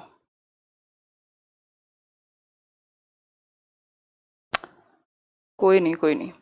देखिए, motivate children to collect information from their surroundings as they learn a lot from their surroundings. आप बच्चों को मोटिवेट करेंगे, अभिप्रेरित करेंगे कि वो क्या है, इन्फॉर्मेशन को, जो भी सूचनाएं हैं, जो भी चीजें हैं आसपास, उनको कलेक्ट करना सीखें अपने एनवायरमेंट से, अपनी सराउंडिंग से, क्योंकि वो अपनी सराउंडिंग से बहुत कुछ सीखते हैं भाई। जहां आप जिस पर्यावरण में, जिस एनवायरमेंट में आप रहते हैं, वहां की जो सराउंडिंग है, अगर आपको उनके बारे में पता है तो क्या होगा, आप बहुत कुछ सीख सकते हैं, आप अवेयरनेस सीखेंगे, आपकी बहुत सारी स्किल्स डेवलप होंगी, जो प्रोसेस स्किल्स होती हैं ईवीएस में, चाहे वो आपका ऑब्जर्व करना हो, चाहे वो बाकी आपकी थिंकिंग स्किल्स हो, ये सारी। ठीक है बात। तो अगर आपको ऑब्जर्व करने की थोड़ी सी आदत होगी सराउंडिंग में, और कलेक्ट इन्फॉर्मेशन आपके दिमाग में, ब्रेन में थोड़ी सी होगी, तो बच्चे बेहतर प्रोसेस कर पाएंगे। ठीक है। फॉर एग्जाम्पल, अगर आपकी सराउंडिंग में आप थोड़ा सा आंख खोल के चलते हैं, फोन में ना लग के, तो क्या होगा, आपकी सराउंडिंग में जब भी थोड़े बहुत चेंज होते हैं तो आपको पता लग जाता है, कुछ ना कुछ आपको अंतर पता लग जाता है। ठीक है। ऐसे आज मैं सुबह छत पे गई थी, तो किसी का वो बाहर वाला एसी का जो वेंट होता है, तो वो चेंज हुआ था, बहुत पुराना सा एक वेंट था पहले, तो वो चेंज हुआ, बस हल्का सा उसमें डिफरेंस था, तो वो एकदम से नोटिस हुआ कि अच्छा ये चेंज हुआ है, ऐसा नहीं था कि वो अलग से दिख रहा था। तो होगा क्या, सराउंडिंग को अगर आप ऑब्जर्व कर रहे हैं तो चेंजेस आपको नजर आएंगे। तो बच्चों के लिए भी सेम ही है चीज। Give children opportunities to observe the nature, not just sit in the class. सिर्फ ऐसा नहीं हो कि वो क्लास में बैठे रहें, अगर आप वो बाहर गार्डन में गए हैं, या अगर स्पोर्ट्स कॉम्प्लेक्स है, या जो भी वहां आसपास चीजें हैं, फील्ड में गए हैं खेलने के लिए, तो वो ऑब्जर्व करें अपने आसपास की सराउंडिंग को। अगर आप उनको लाइब्रेरी लेके गए तो भी आप वो ऑब्जर्व करें, अगर आप कंप्यूटर लैब भी लेके गए तो वो ऑब्जर्व करें, अपनी सराउंडिंग को देखें। ऐसा नहीं है सिर्फ किताबों में ही लगे रहें, यानी कि एक्टिव पार्टिसिपेशन हो। और ऐसा होगा, अगर वो इतना ऑब्जर्व करेंगे तो वो क्वेश्चंस पूछेंगे, और जब वो क्वेश्चंस पूछेंगे तो आप उनको अपॉर्चुनिटीज प्रोवाइड करेंगे क्वेश्चंस पूछने की, उनकी जो क्यूरियोसिटी है उसको डेवलप कराने की, उनकी जो जिज्ञासा है उसको आप मौका देंगे बाहर आने का, है ना। ऐसा नहीं है कि क्वेश्चन पूछते ही आप उनको मना कर देंगे, भाई अब नहीं पढ़ा रहे हम, इतना ही था। ठीक है बात, यहां तक की बात क्लियर हो गई। बिल्कुल आगे बढ़ेंगे नेक्स्ट पॉइंट पर। नेक्स्ट पॉइंट क्या है देख लीजिए एक बार। नेक्स्ट पॉइंट है encourage them to work in groups, it will help them to learn diversity. आप बच्चों को ग्रुप्स में काम करने के लिए एनकरेज करते हैं, उनको आप प्रोत्साहित करते हैं कि भाई ग्रुप में काम करो। 2 3 4 का ग्रुप बना हुआ है, उससे क्या होगा, बच्चे कोऑपरेशन सीखेंगे, सहयोग सीखेंगे, और डाइवर्सिटी का उन्हें पता लगेगा, यानी विभिन्नता में ही एकता है। अलग अलग तरह के, एक बच्चा होगा जो थोड़ा सा इरिटेटिंग लग सकता है, आपस में ही होता है ना, यार मैम मुझे ये बच्चा अच्छा नहीं लगता, तो वो मैम से कहेंगे अच्छा क्या हुआ कि ये ऐसे बोलता है, कोई बात नहीं, बच्चे सब अलग अलग तरीके से बोलते हैं, उस चीज में आप टॉलरेंट बनेंगे, आपको पता लगेगा डाइवर्सिटी है, हम सभी एक जैसे नहीं होते, और साथ में फिर भी किसी एक पर्पज के लिए जुड़े हुए हैं, तो क्या कर सकते हैं, कोऑपरेट कर सकते हैं। जैसे इंडियन टीम ही है, अगर मैं क्रिकेट टीम की बात करूं, जरूरी थोड़ा ना सबके बहुत अच्छे संबंध होंगे आपस में, हो सकता है कई लोगों के विचार ना मिलते हो, लेकिन जब वो फील्ड पर हैं तो क्या कर रहे हैं, ग्रुप में कोऑपरेशन के साथ काम कर रहे हैं, एक टीम वर्क की भावना उनके अंदर है। तो इन द सेम वे ये हमें डेवलप करनी है बचपन से ही। A teacher can inspire them to read stories. Story telling अगर आप कर रहे हैं, उन बच्चों को स्टोरी सुना रहे हैं 3 तरह की, किसी बात से आप जोड़ रहे हैं, किसी की लाइफ के बारे में बता रहे हैं, तो आप उनको इंस्पायर कर सकते हैं स्टोरीज पढ़ने के लिए। ठीक है, स्टोरीज पढ़ने के लिए आप उनको इंस्पायर कर सकते हैं। इसको शेयर कर दीजिएगा क्योंकि नोटिफिकेशन गया नहीं है और कई लोगों का मिस हो जाएगा सेशन। फिर है enhance their creativity by promoting activities such as arts and crafts. बहुत इंपॉर्टेंट है, क्वेश्चन आया हुआ है इस पर। मतलब बच्चे की सृजनात्मकता को, क्रिएटिविटी को, ब्रेनस्टॉर्मिंग कराते हैं आप, बच्चों को सोचने का मौका देते हैं, प्रमोट करेंगे ऐसी एक्टिविटीज को जिससे बच्चा क्रिएटिव बने, कुछ नया करने का उसका मन हो या वो ट्राई करे। यानी आर्ट्स और क्राफ्ट्स की जो एक्टिविटी है उसमें वो इन्वॉल्व हो। आर्ट एंड क्राफ्ट क्या है, आर्ट बेसिकली आपके एस्थेटिक सेंस को फुलफिल करती है कि आपको देख करके अच्छा लगा किसी पेंटिंग को, आपने पेंट किया, ड्रॉ किया। और क्राफ्ट में क्या है, आप जो भी चीजें आसपास अवेलेबल होती हैं उनसे कुछ जुगाड़ करके कुछ बना देते हैं, वो ह्यूमन लाइफ में भी आपको एक तरीके से डेली लाइफ में हेल्प कर सकती हैं चीजें। ठीक है, तो आर्ट एंड क्राफ्ट में भी आप मौका देते हैं। वो ओरिगेमी वगैरह होता था ना, उससे बना देते, कोई टोकरी बना दी किसी ने पेपर से, कुछ और बना दिया, इस तरीके की चीजें। फिर है works can be given, for example draw something and observe yourself. खुद बनाओ किसी चीज को और ऑब्जर्व करो आपने कैसे, कहाँ, कैसा उसको बनाया, पिक्चर में जो दिया हुआ था, आपने जो ड्रॉ किया, कितना अंतर है, क्या डिफरेंस है। ठीक है बात। फिर आगे बढ़ेंगे, लेट देम बी द जज समटाइम्स और give them opportunities to classify plants, animals etcetera. मतलब आप बच्चों को जज करने का मौका देंगे, उनको खुद से स्वयं से इवेल्युएट करने का मौका देंगे, उनको आप कहेंगे अच्छा बताओ कैसा लगा तुम्हें। किसी और बच्चे का आप इवेल्युएट करने के लिए कह सकते हैं, पीयर असेसमेंट कहते हैं उसे, ठीक। तो आप अपॉर्चुनिटी देंगे प्लांट्स को, एनिमल्स को क्लासिफाई करने की। जैसे पत्तियां होती हैं, लीव्स, तो उनकी भी कैटेगरी हो सकती है, क्लासिफाई कर सकते हैं बच्चे कि ये शेप के आधार पे ये ऐसी पत्ती है, ये नीम की है, ये किसी और बबूल की है। इस तरीके से वो पत्तियों को भी, लीव्स को भी, प्लांट्स को भी क्लासिफाई कर सकें, कैटेगरी में डालना उनको आ जाए। क्लियर है बात। फिर है next, let them recite the stories और other things, do not force them to memorise. आप बच्चों को क्या करने दें, वाचन करने दें ना, वो कविताएं और कहानियां जो वो गाते हैं, सुनते हैं, बोलते हैं, वो आप उनको करने देंगे, फोर्स नहीं करेंगे कि याद कर लो। आप उनको एंजॉय करने देंगे प्रोसेस को। मेमोराइजेशन कभी भी फोकस नहीं रहता, रोट मेमोराइजेशन तो कभी भी नहीं रहता, ठीक। तो जहां बात होती है मेमोराइज कर लो, फॉर्मूला याद कर लो, बार बार रिपीट करा के याद करने की बात हो रही है, तो हम उसको वैल्यू नहीं करते। ये चीज हम पेडागोजी में इंपॉर्टेंस इसको नहीं देते, हम एक्टिविटीज को इंपॉर्टेंस देते हैं, हैंड्स ऑन एक्सपीरियंस को इंपॉर्टेंस देते हैं। एक क्वेश्चन है आपके सामने, थोड़ा सा ध्यान से पढ़िएगा, इतना हमने समझ लिया है कि इसको हम डील कर सकें। अपॉर्चुनिटी बहुत इंपॉर्टेंट है आपके पूरे ईवीएस में। देखिए एक बार इसको, क्वेश्चन को देखिए। क्वेश्चन है आपके सामने, a class 5 teacher takes an aluminium foil and puts it in water and shows that it floats. ऐसी कोई भी एक्टिविटी आपके पेपर में आ सकती है। मतलब कक्षा 5 की एक शिक्षिका है जो एल्यूमिनियम फॉइल, नहीं होता जिसमें आजकल खाना लेकर के जाते हैं लोग, वो एल्यूमिनियम फॉइल जो होता है, ठीक, and puts it in water and shows that it floats. Aluminium foil को लिया और पानी में डाला और देखा कि ये तैरता है, फ्लोट करता है, डूबता नहीं है। She then crumples and squeezes the foil tightly and puts it in water again and shows to the students that it sinks। फिर उन्होंने क्या किया, वो जो आपका फॉइल है, यहां तो नहीं है खैर, वो जो फॉइल है एल्यूमिनियम का, उसको बिल्कुल ऐसे क्रम्पल किया, मोड़ा, बिल्कुल पेपर की जैसे हम बॉल बना लेते थे ना, वैसा बना दिया और उसको पानी में डाला। अब वो डूब गया। क्यों, क्या हुआ, बाहर बढ़ गया ना उसका, जब उसको एक साथ किया तो। She then asks the students to think and give reasons why they think this has happened. अब उन्होंने पूछा कि बच्चों ये बताओ कि जब मैंने ऐसे ही इसको खोल के डाला था तो ये डूबा नहीं था, अब ये डूब गया बॉल बना करके या क्रम्पल करके, इसका रीजन क्या हो सकता है। Which one of the following process skills, process skills मैंने अभी डिस्कस किया था, कल भी डिस्कस करेंगे। ऑब्जर्व करना, क्लासिफाई करना, है ना, थिंकिंग, जो जितनी भी स्किल्स हैं ये आपकी प्रोसेस स्किल्स में आती हैं ईवीएस की। Will be used in answering this question, कौन सी स्किल का इस्तेमाल इस क्वेश्चन का आंसर करने में किया जाएगा। पहला ऑप्शन है क्लासिफाइंग, दूसरा है ऑब्जर्विंग, फिर है measuring and last one is hypothesising. फटाफट से आंसर करो। बच्चे किस बेसिस पे इसका जवाब दे पाएंगे, जरूरी नहीं है उनको आंसर पता हो, बात हो रही है कौन सी प्रोसेस स्किल्स का इस्तेमाल करेंगे वो आंसर करने में। बहुत बढ़िया आंसर दे रहे हैं आप लोग, बहुत ही सही।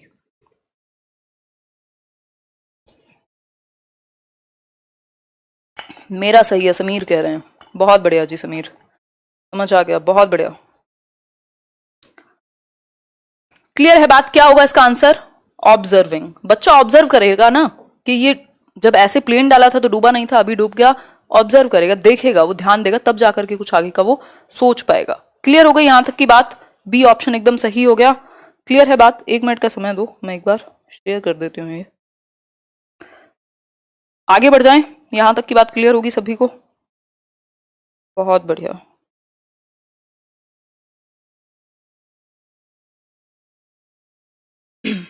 नेक्स्ट पॉइंट है आपके सामने कम्युनिटी रिसोर्सेज, बहुत इंपॉर्टेंट, मैथ्स में भी ईवीएस में भी बहुत ही इंपॉर्टेंट सा टॉपिक है।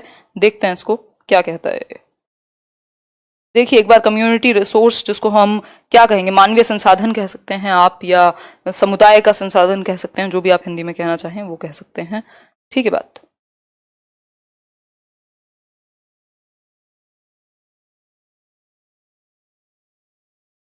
बहुत बढ़िया। कम्युनिटी रिसोर्सेज, हमने अभी बात की समुदाय के संसाधन, जो हमारी कम्युनिटी में रिसोर्स है, मानव संसाधन भी कह सकते हो एक तरीके से।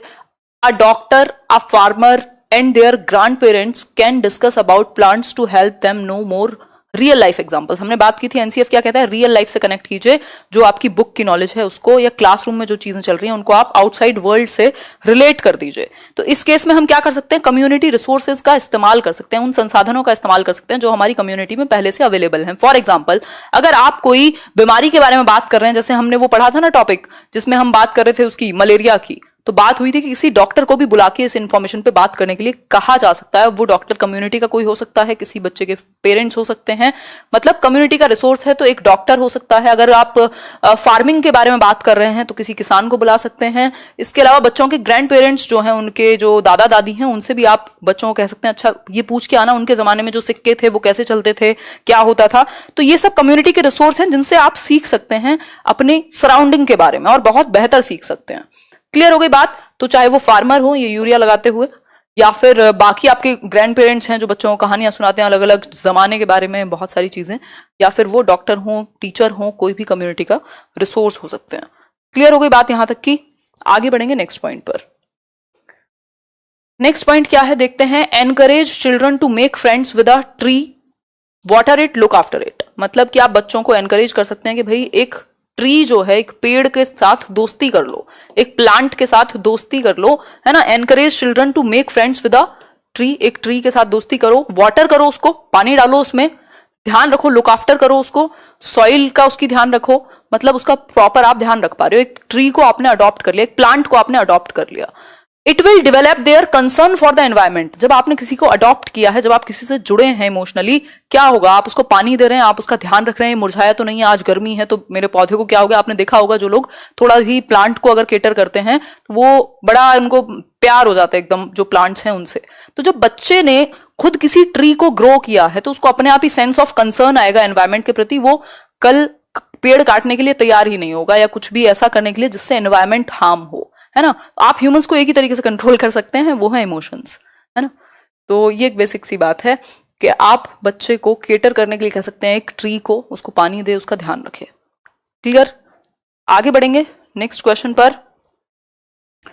क्वेश्चन है आपके सामने, इससे रिलेटेड क्वेश्चन आया हुआ है, देखिए एक बार ध्यान से पढ़िए इसको।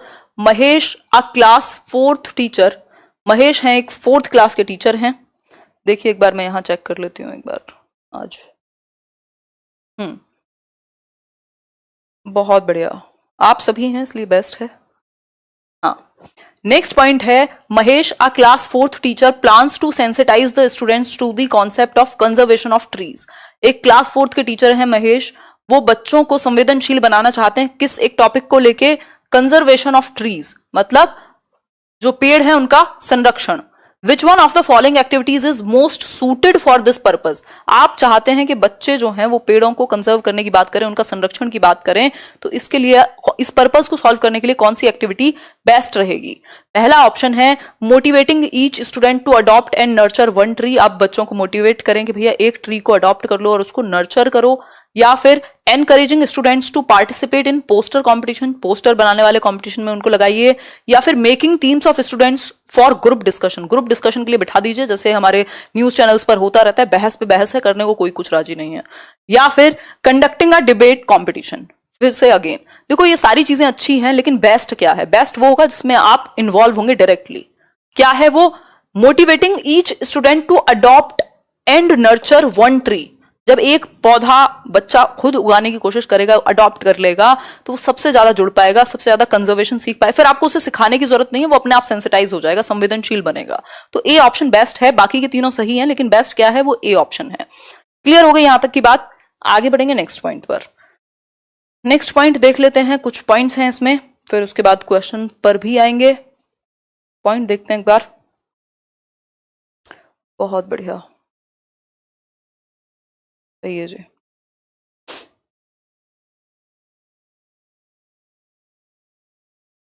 बहुत तेजी से आप लोगों के कमेंट्स जाते हैं। देख लेते हैं पॉइंट्स हैं। ओके ओके ओके, देख लेंगे मैडम, देख लेंगे। चलिए देखते हैं। Teacher should promote students regional songs rhymes related to water. मतलब कि जो टीचर है उसको प्रमोट करना चाहिए बच्चों को रीजनल सॉन्ग्स के लिए, राइम्स के लिए। कैसी राइमिंग? कैसा राइमिंग होता है ना, ट्विंकल ट्विंकल लिटिल स्टार, है ना, wall, Humpty Dumpty sat on a wall. तो ये सब क्या है? एक राइम बनती है, जितनी भी पोएम्स वगैरह हैं। रीजनल सॉन्ग्स क्या हैं? जो उनके क्षेत्रीय गीत होते हैं, हमारे लोकगीत होते हैं ना, तो उनके लिए आप बच्चों को प्रमोट करेंगे वाटर के ऊपर। क्यों? क्योंकि ये जो आपका म्यूजिक है, ये जितने भी तरीके हैं, इनसे बच्चे पानी का संरक्षण सीख रहे हैं, और जल ही जीवन है, हम जानते ही हैं। आगे बढ़ेंगे, make them sensitize towards issues like discrimination, बहुत इंपॉर्टेंट है, एक चैप्टर भी है, शायद हमने मिस किया हो, कास्ट डिस्क्रिमिनेशन को लेकर के या क्लास के डिस्क्रिमिनेशन को लेकर के जो भेदभाव है वो नहीं होना चाहिए। हम इस चीज के प्रति बच्चों को संवेदनशील बनाएं कि हम किसी के साथ भी गलत ना करें, किसी भी अंतर के बेसिस पे उसको अपॉर्चुनिटी देने से मना ना करें। जैसे एक चैप्टर था, उसको शायद इस बार मैंने मिस कर दिया है, क्वेश्चंस के टाइम पे ले लेंगे, कि गांधी जी के आश्रम में या भीमराव अंबेडकर ने इस चीज पे बहुत ज्यादा काम किया, who will do this work, कि कुछ लोग थे जो सिर्फ सफाई का काम करते थे, उन्हें बिल्कुल अलग रखा जाता था, अछूत माना जाता था, इस तरीके की चीजें। आर्टिकल 15 में भी बात हुई है इस बारे में। तो ये सब क्या है, आप बच्चों को संवेदनशील बनाएं इन चीजों को लेकर के। अगर आप बचपन से उनको संवेदनशील बना रहे हैं तो वो खुद कल जाकर के ये काम नहीं करेंगे। नेक्स्ट है, give them opportunities to observe and ask questions. Exactly, आप बच्चों को क्वेश्चन पूछने का मौका देंगे, अच्छा ये है तो क्यों होता है। आप उसको ऐसे ही नहीं है कि कुछ भी आपने रीजन दे दिया, आप कोशिश करेंगे उसके साथ थोड़ा सा, आजकल तो इंटरनेट है, आप मदद ले सकते हैं उसके क्वेश्चंस के आंसर तक पहुंचने की, ठीक, स्पेशली पेरेंट्स के रूप में। ऑब्जर्व करने का मौका देंगे, to clarify few things, discussions can be held. अब बच्चे ने खुद अपना, आपने कहा कि ठीक है, आपने कहा कि भाई ये चांद दिन में क्यों नहीं दिखता, बच्चे ने कहा, तो आपने कहा अच्छा सोच के आना, थोड़ा सा एक्सप्लोर करना, ऑब्जर्व करना, ठीक, कि दिखता है नहीं दिखता है क्या है। वो अपना कुछ कॉन्सेप्ट लेकर के आया जिनको ऑल्टरनेटिव कॉन्सेप्शंस कहा जाता है, नाइव कॉन्सेप्ट्स भी कह देते हैं, जिसमें कई बार उनकी गलतियां भी होती हैं। बट आप क्या करेंगे, ऐसे टॉपिक्स पर डिस्कशन करेंगे और उनको क्लैरिफाई करेंगे। अगर वो कहीं गलत हैं तो आप कुछ चीजों को क्लैरिफाई कर सकते हैं, डिस्कशन करके उनकी बात को संभाल सकते हैं। Encourage them to use locally available resources और मटीरियल्स। ये है सेल्फ रिलायंट आत्मनिर्भर भारत, मजाक कर रहे हो। लोकली अवेलेबल रिसोर्सेज और मटेरियल्स मतलब जो चीजें लोकली अवेलेबल हैं, जो क्षेत्र की या जो भी आसपास चीजें बनती हैं उनका यूज करने के लिए आप उनको प्रमोट करेंगे, उनको आप कहेंगे, ठीक। आगे बढ़ेंगे, ये एक बहुत इंपॉर्टेंट पॉइंट है, फिर इससे रिलेटेड एक क्वेश्चन करेंगे। Encourage them towards things such as origami, finger painting, arts and crafts etcetera. अब जिन्होंने भी रेगुलर कुछ भी किया होगा, बीएड हो चाहे वो डाइट हो, डीएलएड हो, जो भी हो, तो ये बहुत लंका लगाते थे कॉलेज वाले जो है कि ओरिगामी का प्रयोग करो, फिंगर पेंटिंग का प्रयोग करो, और क्या आर्ट्स एंड क्राफ्ट्स कुछ कुछ बनाओ, है ना। पूरा एकदम वो होता था, एक पीरियड होता था अलग से आर्ट एजुकेशन का, ठीक। तो उसमें मेरे जैसे बच्चे जुगाड़ लगाते थे, अपने दोस्तों की मदद लेते थे जिनकी ऐसे ड्राइंग पेंटिंग अच्छी नहीं थी, ठीक। तो encourage them towards things such as origami, जो पेपर से नहीं बनाते, अलग अलग वर्क जो बनाए जाते हैं, है ना। फिंगर पेंटिंग आप देख ही रहे हैं, ये फिंगर में इन्होंने पहना हुआ है। इसके अलावा आर्ट्स एंड क्राफ्ट्स, बच्चे ड्राइंग करें, पेंटिंग करें, कुछ बनाएं, वो अलग अलग चीजों से, कोई टोकरी बना रहा है किसी पेपर से, कोई किसी ने कुछ और बनाया हुआ है, बड़ी 70 तरह की चीजें होती थी, अभी मेरे को एग्जैक्टली याद नहीं आ रही है, ठीक है। तो आर्ट एंड क्राफ्ट का यूज करें बच्चे, उनको एनकरेज करें ऐसी चीजें बनाने के लिए, और बच्चों को मजा आएगा, ठीक है। फिर इसके बाद children must know the characteristics of birds. बच्चों को विशेषताएं, फीचर्स पता हो बर्ड्स के, even if they do not know their names. मान लीजिए कोई बर्ड देखा बच्चे ने, ईगल को देखा और उसको नाम नहीं पता, लेकिन उसको पता है कि ऐसा दिखता है बड़ा सा, ये ऐसी आवाज निकालता है, इस तरीके से उसने मैना को देखा, तोता को देखा, किसी और चीज को देखा, मतलब उसको पक्षी देख करके उनके फीचर्स पता है, उनकी विशेषताएं पता है कि आवाज कैसे निकालते हैं, ये कैसे हैं, इनमें क्या डिफरेंस होता है ना। कोयल की आवाज पता है उसको, बेशक नाम ना पता हो, इसका मतलब फीचर्स से वो अवगत है, विशेषताएं पता है उसको, ऑब्जर्व करने का आपने मौका दिया है। A teacher can organize a discussion over good or bad effects of rain. बारिश के पॉजिटिव और नेगेटिव इफेक्ट्स क्या हैं, क्या प्रभाव पड़ते हैं, क्योंकि सिर्फ पॉजिटिव है ये भी नहीं कह सकते ना। आपको बारिश बहुत अच्छी लग रही है और पता लगा गांव में खेत कट रहे हैं, अब जिनके गेहूं बर्बाद हो रहे हैं वो तो ये नहीं कह सकते कि बारिश अच्छी है।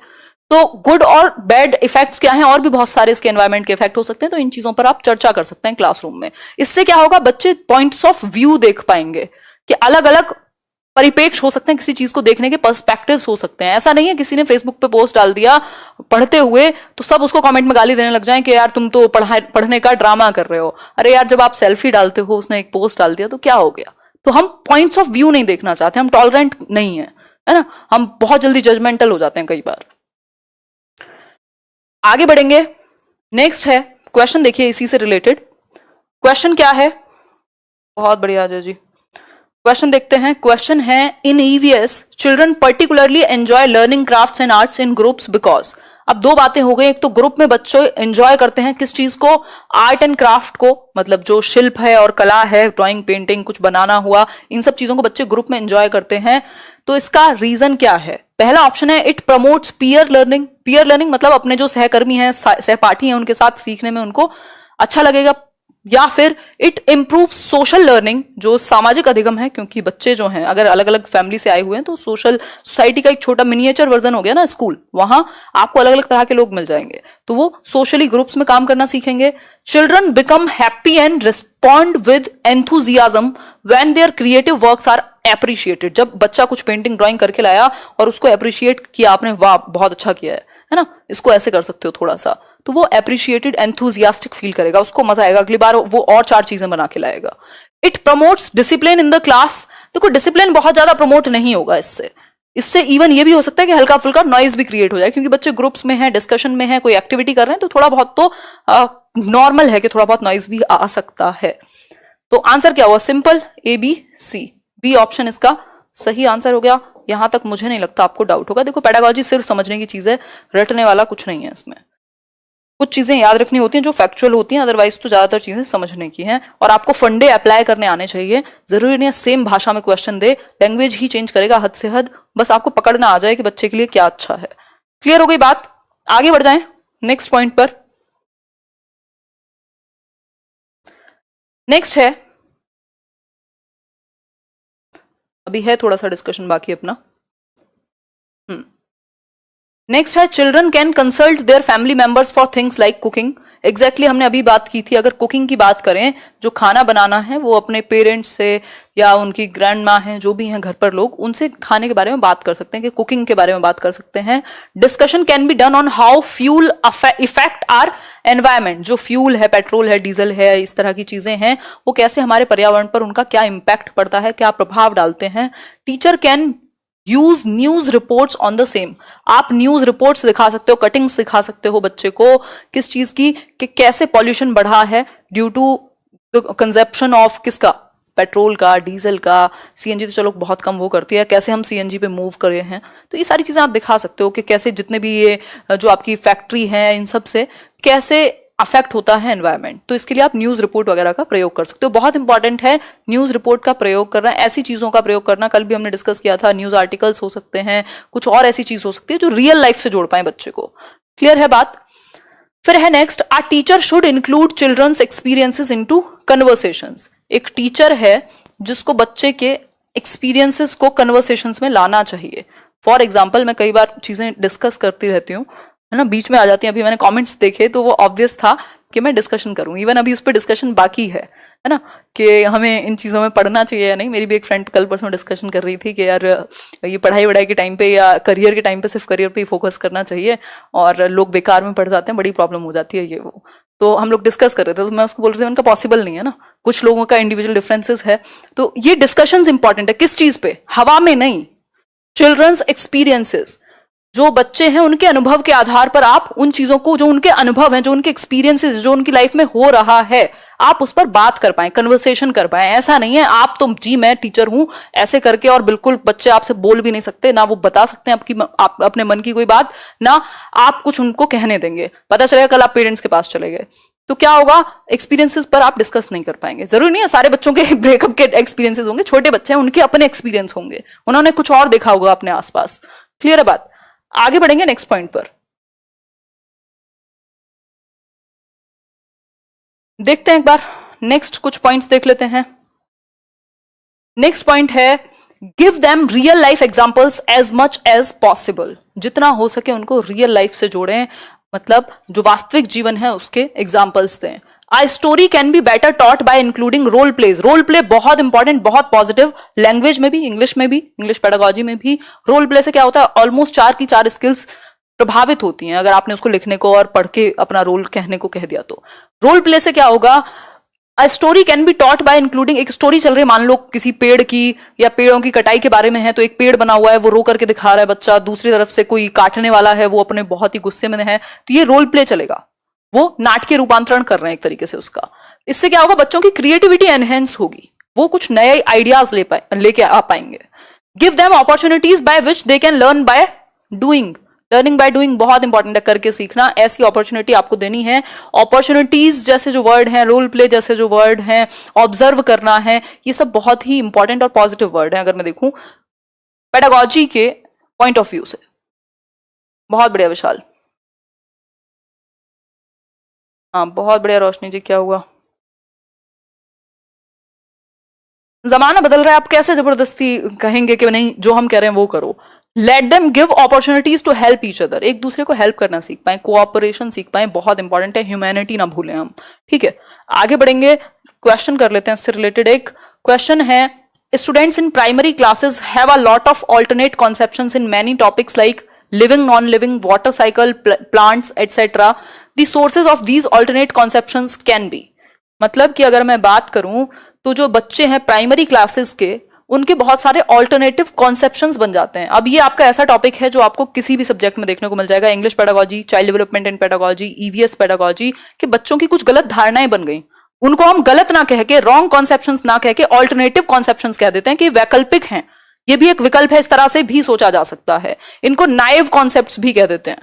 ठीक, तो इनको आपको डांटना नहीं है बच्चे को, लेकिन डिस्कशंस के थ्रू ठीक कराना है कि वो ऐसा हो सकता है बहुत चीजों को लिविंग मानने लगे, नॉन लिविंग और लिविंग के टॉपिक में उनको प्रॉब्लम होने लगे, उनको लगे यार ट्रेन चल रही है तो हमारे साथ पौधे भी चल रहे हैं, ट्रीज भी दौड़ लगा रहे हैं। तो ऐसे उनके कई कॉन्सेप्ट्स बन जाते हैं जो सही नहीं होते, बट वो उनका एक देखने का नजरिया है। तो इनको सही तो कराना पड़ेगा आपको, क्योंकि फैक्चुअल अंडरस्टैंडिंग गलत हो रही है। तो उसके लिए आप डिस्कशंस कर सकते हैं। वैसे तो आप आंसर करके बताएंगे कि कहां से आते हैं ये, ऐसा होता क्यों है, ऐसा होता क्यों है, ये बताइए, है ना। चांद को वो मामा मानने लग जाएं अगर, कि जो चंद्रमा है बेटा वो तुम्हारा मामा है, ऐसा इस स्थिति में क्या है ये, अगर वो आगे तक यही मानता रहे तो कहां से आया ये ऑल्टरनेटिव कॉन्सेप्शन? ऑब्वियसली फैमिली से आया होगा, मम्मी ने कहा होगा बेटा मामा है चंदा। ठीक, तो फैमिली एंड कम्युनिटी से। Text books and other books बिल्कुल हो सकती हैं, क्योंकि हम पोएम्स में भी तो सुनते हैं ना। इसके अलावा टीचर्स से हो सकता है, स्टोरीज एंड पोएम्स बिल्कुल हो सकता है। तो चारों ही सही है, क्या दिक्कत है? ऐसा हो सकता है ना, जाने और अनजाने में इन सब से ये चीजें ट्रांसफर हो सकती हैं, जरूरी नहीं आपने किया ही हो। क्लियर है बात? बहुत बढ़िया, आगे बढ़ेंगे नेक्स्ट पॉइंट पर। नेक्स्ट पॉइंट है, और इनको आप ठीक कैसे करेंगे? डिस्कशन करके, चैलेंज करके, उनको आइडियाज अपने कुछ सही बता करके। क्वेश्चन नंबर, मतलब नेक्स्ट पॉइंट है, discussion on gender issues such as technology, different business related gender issues, alcohol consumption can be held. बहुत इंपॉर्टेंट है, कैसे कैसे इश्यूज पर डिस्कशन जरूरी है। इन सब बातों पे हम कभी बात नहीं करते, क्योंकि हमें सिलेबस से फुर्सत नहीं है ना। तो डिस्कशन किस पे होना चाहिए? ये सभी सब्जेक्ट की पेडागोजी है, इवन ओवरऑल पेडागोजी है, ये आपको हर जगह काम करेगा। आप किस चीज पे डिस्कशन करें बच्चों के साथ?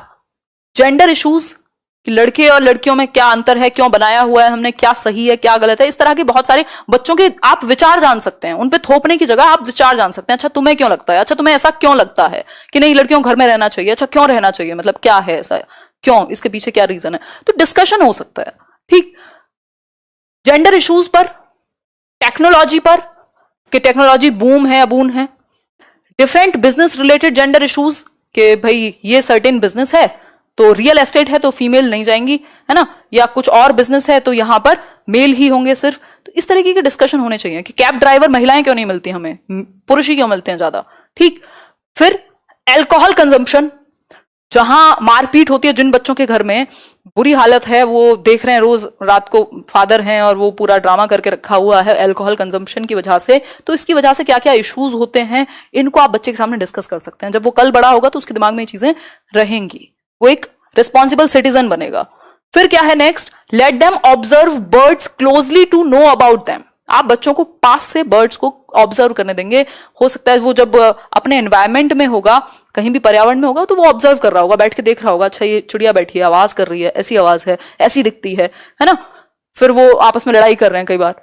Teacher can help them make a bird bath. वो बर्ड बाथ नहीं होता कि पानी के लिए बना देते हैं कई लोग, वो पानी पी के जाते हैं फिर, तो बर्ड बाथ बनाने में भी हेल्प की जा सकती है। टीचर उनको एक मदद दे सकता है, कह सकता है कि बर्ड बाथ बनाना घर वालों के साथ मिलके। तो इस तरीके की चीजें हो सकती हैं। इससे क्या होगा, बच्चा एक्टिविटी कर करके सीख रहा है, उसको ऐसा नहीं है कि आंसू आ जाए पढ़ने में, मजा आएगा, उसको लगेगा खेल चल रहा है। ठीक है, नेक्स्ट है, children can share their experiences on local methods of collecting water. जो पानी को कलेक्ट करने के मेथड्स हैं, जो लोकल तरीके हैं, भाई पॉन्ड्स होते थे पहले, तालाब होते थे, या जो टांका और टैंक हमने देखा था, तो ये सब क्या है, लोकल तरीके हैं। तो इनके बारे में बात की जा सकती है।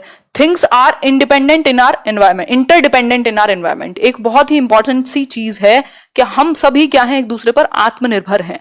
कोई ये कहे कि तुम सिर्फ हमारी वजह से जी रहे हो तो वो भी गलत है, और आप ये कहें कि मैं ही हूं सब कुछ तो वो भी गलत है। ठीक, तो तो ये जो बचपन से चीजें चल रही हैं वो आगे तक आपको काम आएंगी अगर आपने उस तरीके का बिल्ड कर दिया बच्चों को। ठीक, तो कोई भी कुछ भी है अगर, तो वो सिर्फ किसी एक सिंगल फैक्टर की वजह से नहीं है। अगर हम लेट्स लर्न पर कुछ डिस्कशन कर रहे हैं आज, या कुछ बेहतर कर पा रहे हैं आप, कल कुछ बेहतर कर पा रहे होगे, तो उसमें ऐसा नहीं है कि सिर्फ मेरा रोल है या मेरे काम में सिर्फ आपका रोल है। इंटरडिपेंडेंट होती हैं चीजें, बहुत सारे फैक्टर्स मैटर करते हैं, कोई एक फैक्टर नहीं होता। ठीक है, आगे बढ़ेंगे। ये ऑलमोस्ट सेकंड लास्ट चीज है, फिर खत्म हो जाएगा आज का discussion. Encourage children to locate some places on map. बहुत इंपॉर्टेंट है, मैप पर आप बच्चों को क्या करेंगे, कुछ प्लेसेस को लोकेट करने के लिए कहेंगे। वो मिलता था ना खाली जो नक्शा मिलता था बचपन में 6th 7th 8th में, एक हमें मैप का वो दिया जाता था कि इसको फिल करना, अच्छा इसमें दिल्ली कहाँ है, राजस्थान कहाँ है। तो इससे क्या होगा, बच्चों की अंडरस्टैंडिंग बढ़ेगी, जो प्लेसेस हैं, डायरेक्शंस हैं और डिस्टेंसेस हैं, कितने डिस्टेंस पे कौन सा है, नॉर्थ में है, ईस्ट में है, साउथ में है, इस तरीके की चीजें, जगह कौन सी कहां पर है। तो आप बच्चे को मैप का इस्तेमाल करने देंगे। उनके जो बड़े हैं, children encourage children to ask their elders about animals and insects. जो अलग अलग एनिमल्स होते हैं और इंसेक्ट्स होते हैं उन पर बात करने के लिए कहेंगे, बड़ों के साथ डिस्कशन के लिए कहेंगे, और क्यों आज के डेट में जो हमारी बर्ड्स हैं वो कम होती जा रही हैं, इसका रीजन पूछेंगे कि क्यों जो नेचुरल एनवायरमेंट है उसमें कमी आती जा रही है। क्लियर हो गई बात यहां तक की? आगे बढ़ जाएं, अब क्वेश्चन पर चलते हैं। बहुत बढ़िया। डायरेक्शन में मैप पे एक अलग से वीडियो बनाऊंगी, डायरेक्शन की उसी में बात कर लेंगे, टेंशन ना लो, एक क्वेश्चन आता ही है आजकल। लास्ट है almost topic, debate helps children look at any issue from different angles, teacher can also explain them the meaning of term debate. Debate है क्या और कैसे आप दूसरे लोगों के जो पॉइंट्स ऑफ व्यू हैं, यानी डिफरेंट जो एंगल है बेसिकली अलग अलग, अच्छा इस चीज को ऐसे भी देखा जा सकता है, अच्छा इस चीज को ऐसे भी देखा जा सकता है, फिर आप अपने विचार देंगे, तो आप बच्चों को इन सब चीजों से जोड़ सकते हैं। Teacher can explain different people's role in our society और लाइफ, अलग अलग लोगों का, वही जो इंटरडिपेंडेंट होने वाली बात है, हम एक दूसरे पर निर्भर हैं।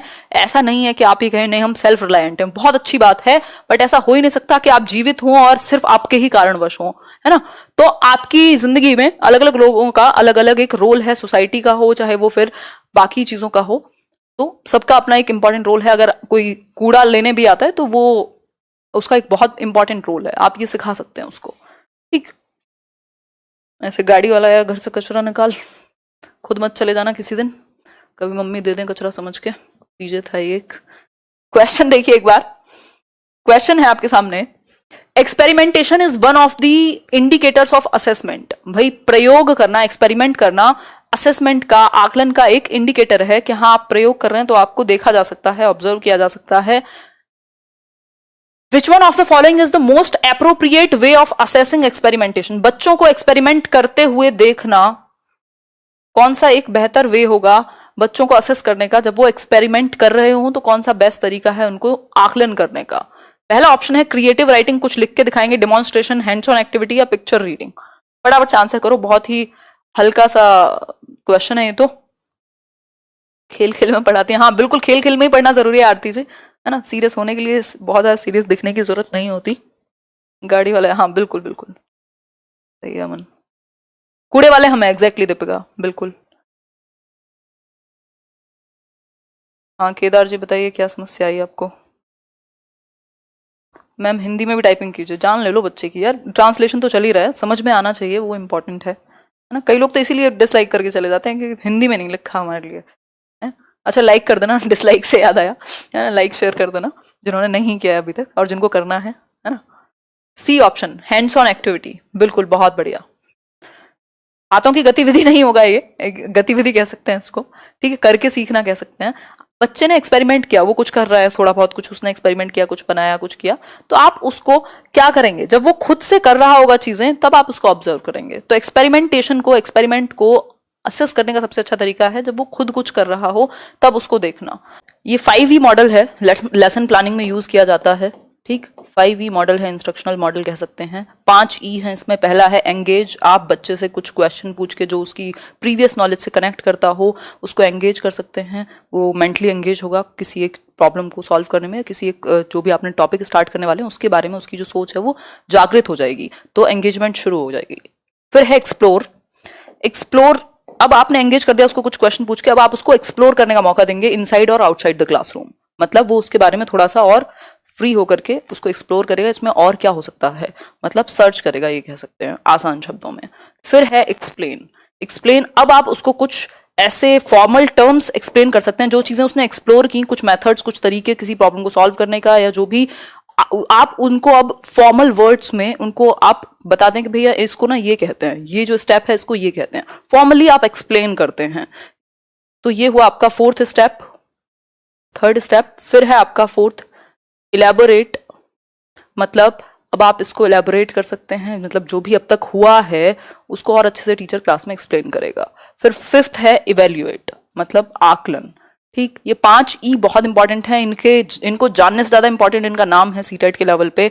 इतनी बार पूछा जाता है, कई बार पूछ लेता है आपका एक आध नंबर में, ये आजकल आने लगा है, नया ट्रेंड है ये। एंगेज, एक्सप्लोर, फिर उसके बाद क्या करेंगे आप, एक्सप्लेन करेंगे, एलेबोरेट करेंगे और इवेल्युएट करेंगे। इसको अगर और थोड़ा सा समझें या पीडीएफ में भी आपको पढ़ने का मन करे तो मैंने एक और इमेज डाली है 5E मॉडल की। फर्स्ट है एंगेज। एंगेज मतलब focuses students attention on the context and concepts of the unit. जो भी यूनिट, जो भी चैप्टर, जो भी एक चीज आप स्टार्ट करने जा रहे हैं उस पर आप अटेंशन लेकर के आते हैं, कुछ क्वेश्चंस पूछते हैं, बच्चों को एंगेज करते हैं। ठीक, फिर एक्सप्लोर करने का मौका देंगे, अपॉर्चुनिटीज प्रोवाइड करेंगे बच्चों को कि वो जो आइडियाज उनके दिमाग में चल रहे हैं या जो भी उनके फर्स्ट हैंड एक्सपीरियंसेस हैं, जो भी वो एक्टिविटी करके देखना चाह रहे हैं वो एक्सप्लोर कर पाए। फिर है थर्ड, एक्सप्लेन। अब आप उन्होंने जो भी एक्सप्लोर किया अपने तरीके से उसको आप फॉर्मल टर्म्स उसके क्या हो सकते हैं, एग्जैक्ट टेक्निकल टर्म्स और सिंबल्स, मॉडल्स, इन सब से आप उनको इंट्रोड्यूस करते हैं। फिर आता है फोर्थ स्टेज, इलेबोरेट। अब क्या करेंगे, जो आइडियाज हैं, जो भी ये एक्सप्लेन करके जितना भी समझ में आया उसको नए कॉन्टेक्स्ट में कैसे यूज किया जा सकता है। फिर है इवेल्युएट, मतलब आकलन करेंगे, हाईएस्ट हो गया। Encourages students to assess their learning progress, मतलब आप बच्चों को एनकरेज करेंगे कि वो आकलन कर सकें खुद की लर्निंग प्रोग्रेस का। ये जो 5 स्टेप में उन्होंने अब तक सीखा, जो भी एक्सप्लोर किया, जो भी चीजें सीखी, फॉर्मल टर्म्स सीखे, इनफॉर्मल तरीके सीखे, उनको वो जांच पाएं या आप उनकी मदद कर पाएं इस चीज में। ठीक है, बात क्लियर हो गई जी? बात बहुत बढ़िया संदीप। इस पर एक ही क्वेश्चन आया है अभी तक, आई थिंक एक मैथ्स में आया है, एक ईवीएस में। वो क्वेश्चन मुझे नहीं मिल पाया, तो वो क्वेश्चन प्रीवियस ईयर जब मैं सॉल्व कराऊंगी जून में तब डिस्कशन में कर लेंगे। अभी इससे रिलेटेड कुछ क्वेश्चंस हैं, एक दो क्वेश्चन है जो थोड़े से ऐसे अलग से कॉन्सेप्ट हैं, ये सिलेबस में नहीं मिलेगा आपको बट पूछ लिया जाता है। एक वीडियो मैप का और रहता है, वो किसी और दिन कराऊंगी। क्वेश्चन है, children get lot of space of to learn EVS through explanation. अब एक्सप्लेनेशन की बात हुई थी, एक्सप्लोरेशन के थ्रू बच्चे एनवायरनमेंट को बहुत ही ज्यादा सीख सकते हैं, उनको मौका मिलेगा एनवायरनमेंट को जानने का, एक्सप्लोर करके, जहां उनको अपॉर्चुनिटी मिल रही है एक्टिविटी करने की, हैंड्स ऑन एक्सपीरियंस करने की। दिस इंडिकेट्स, ये क्या इंडिकेट करेगा, EVS is learn through rote, मतलब रट्टे के थ्रू, learn through information, child, EVS is child centered या फिर ईवीएस इज टीचर सेंटर्ड। फटाफट से बताओ, आंसर करो फटाफट। बहुत बढ़िया,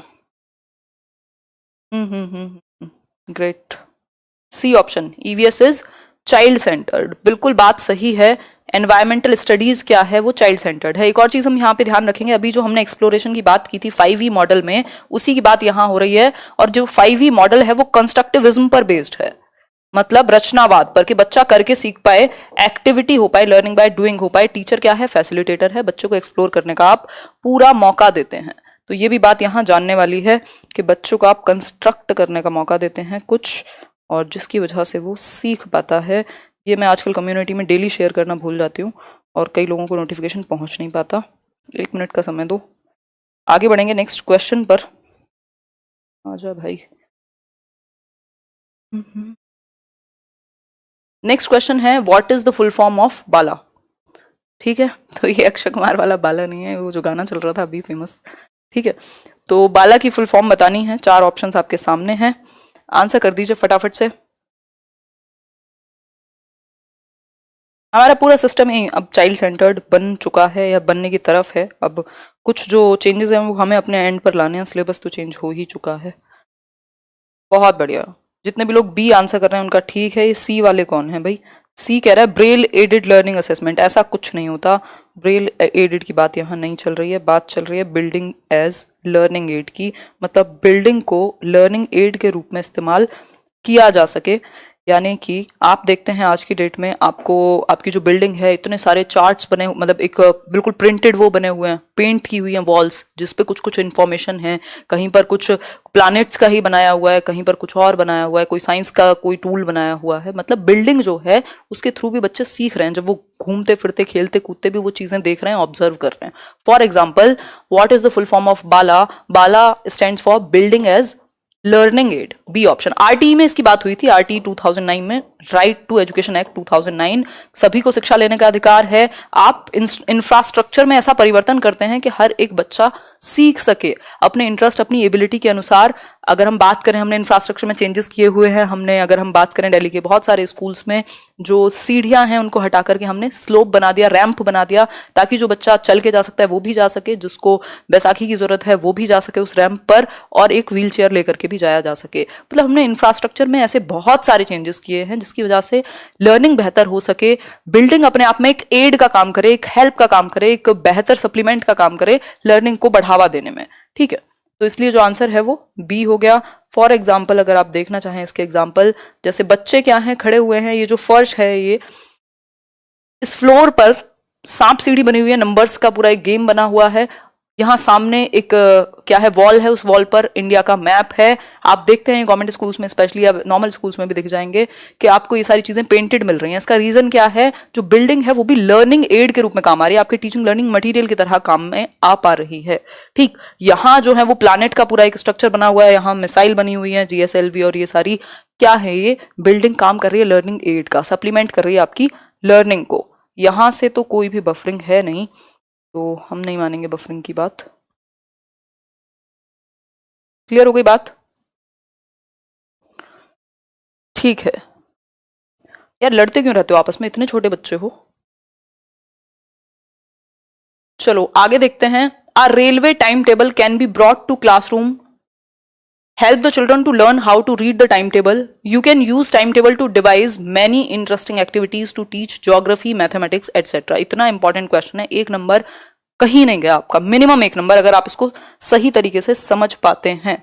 ठीक है, अगर मैं बात करूं रेलवे टाइम टेबल, वो रेल का जो टाइम टेबल नहीं होता आपका, ट्रेन का जो होता है रेलवे टाइम टेबल, उसमें जो आपका टाइमिंग है, डिस्टेंस है, वो दिया हुआ होगा, ट्रेन किस टाइम जाएगी, डिपार्चर का टाइम है, अराइवल का टाइम है, या इसके अलावा अगर मैं बात करूं कितनी दूर का डिस्टेंस है, दिल्ली से मुंबई जा रहे हैं तो टाइम जो है वो भी 24 आवर्स फॉर्मेट में दिया होगा। मतलब अगर 1 बज के 10 मिनट की ट्रेन है तो 13:10 लिखे होंगे। तो आप बच्चों को क्या कर रहे हैं, यहाँ मैथ्स से भी अवगत करा रहे हैं, आप इस टाइम टेबल के थ्रू मैथमेटिक्स के कॉन्सेप्ट से भी उसको क्या कर सकते हैं, फैमिलराइज कर सकते हैं। इंटीग्रेटेड लर्निंग हो जाएगी, मल्टी डिसिप्लिनरी अप्रोच हो जाएगी, जब एक सब्जेक्ट से दूसरे सब्जेक्ट में आप एक चीज से दूसरे, मतलब कई सब्जेक्ट्स को जोड़ दें। मैथ्स कैसे सीखेगा, डिस्टेंस देख सकता है वो कि कितनी दूरी है तो वो घटा के देखेगा, कितनी देर में पहुंचेंगे, मान लो 9:10 पर ट्रेन चलेगी अगर, और सुबह पहुंचेंगे 8:09 पर, तो कितनी देर लगेगी। अब इसमें अगर जब वो जोड़ घटा गुणा भाग करेगा तो उसका मैथ्स भी बेहतर होगा। ज्योग्राफी कैसे बेहतर होगी, मान लीजिए एक तरफ लिखा है इलाहाबाद से ट्रेन चल रही है और मुंबई जा रही है, अब वो मैप में भी तो सोच सकता है ना, अपने आप में इमेजिन कर सकता है कि कैसे इलाहाबाद कहाँ है, मुंबई कहाँ है, डिस्टेंस कितना है, कौन किस एक डायरेक्शन में है दोनों, तो कितनी सारी चीजें सही हो रही हैं एक साथ। ज्योग्राफी भी सीख रहा है, मैथ्स भी सीखेगा, एनवायरमेंट से भी परिचित होगा, और लैंग्वेज पे भी पकड़ आएगी क्योंकि वो पढ़ना सीख पाएगा, टाइम टेबल को डिकोड करना सीख पाएगा। ठीक है, तो ये इंपॉर्टेंट है। पूरे वीडियोस देख लो, सीडीपी के मानव जो पुराने वाले हैं, नए का वेट मैं रिवीजन कराऊंगी, नए प्रॉपर 5 चैप्टर करा चुकी हूँ, बाकी रिवीजन में लूंगी, तो कोई नुकसान नहीं है अगर देख लोगे फ्री टाइम में तो, और नहीं भी देखोगे तब भी उतना मैं करा दूंगी कि जरूरत नहीं पड़ेगी। तो ये हुआ टाइम टेबल, रेलवे का टाइम टेबल आपने देखा होगा, लगा होगा वहां, लगा हुआ प्लेटफॉर्म पर या रेलवे स्टेशन पर। ठीक, तो गांधीधाम ये एनसीईआरटी में दिया हुआ है, गांधीधाम गुजरात में है, यहाँ से अराइवल का टाइम अभी दिया नहीं है, डिपार्चर है 5:15 का, डिस्टेंस 0, मतलब यहीं से चलने वाली है ट्रेन क्योंकि, और डे 1 की कहानी है। फिर अहमदाबाद पहुंचेगी 11:30 बजे, है ना, फिर डिपार्चर होगा 11:50 पर, 301 किलोमीटर का डिस्टेंस हो गया। दिन कितने लगे, 1। इसी तरीके से 3 दिन लग गए कहां से कहां तक जाने में, गांधीधाम से ये नागरकोइल पहुंचने में। ठीक, तो ये टाइम टेबल है जो आपका गिवन है आपकी बुक में। क्लियर हो गई बात? मिल जाएंगे राजेश जी, ऐप आ जाने तो एक ही जगह पर दे देंगे सीडीपी के नोट्स भी। फिर है ये नेक्स्ट चीज, through games our teacher can bring children's attention to the point that we make rules for our lives. The way do, क्या पढ़ रही हूं मैं, through games our teacher can bring children's attention to the point that we make rules for our lives the way we do for games so that things can be done in a proper manner. मतलब कि अर्थ का अनर्थ हो जाता है अगर थोड़ा सा चेंज हो जाए तो। देखो, बात हो रही है गेम्स के थ्रू, भाई खेल के द्वारा एक जो टीचर है वो बच्चों की अटेंशन को, जो उनका अवधान है उसको कहां खींच करके लेकर के आ सकता है, कुछ पॉइंट्स पर, कुछ मुद्दों पर, कि भाई हम गेम्स में जैसे रूल्स बनाते हैं ना, हमारे गेम्स में कुछ रूल्स होते हैं, आप रूल्स नहीं तोड़ते है ना, आप हालांकि चीटिंग कर लेते हैं कई बार, बट रूल्स नहीं तोड़ते। लूडो की बात नहीं हो रही है, ठीक, तो रूल्स नहीं तोड़ते। ऐसे 6 पे गोटी खुलेगी तो 6 पे ही खुलेगी आपकी, ठीक। तो way we do for games, अब हम समझा सकते हैं बच्चों को कि जैसे हम गेम्स में रूल्स बनाते हैं वैसे हमारी जिंदगी में भी कुछ रूल्स होने चाहिए।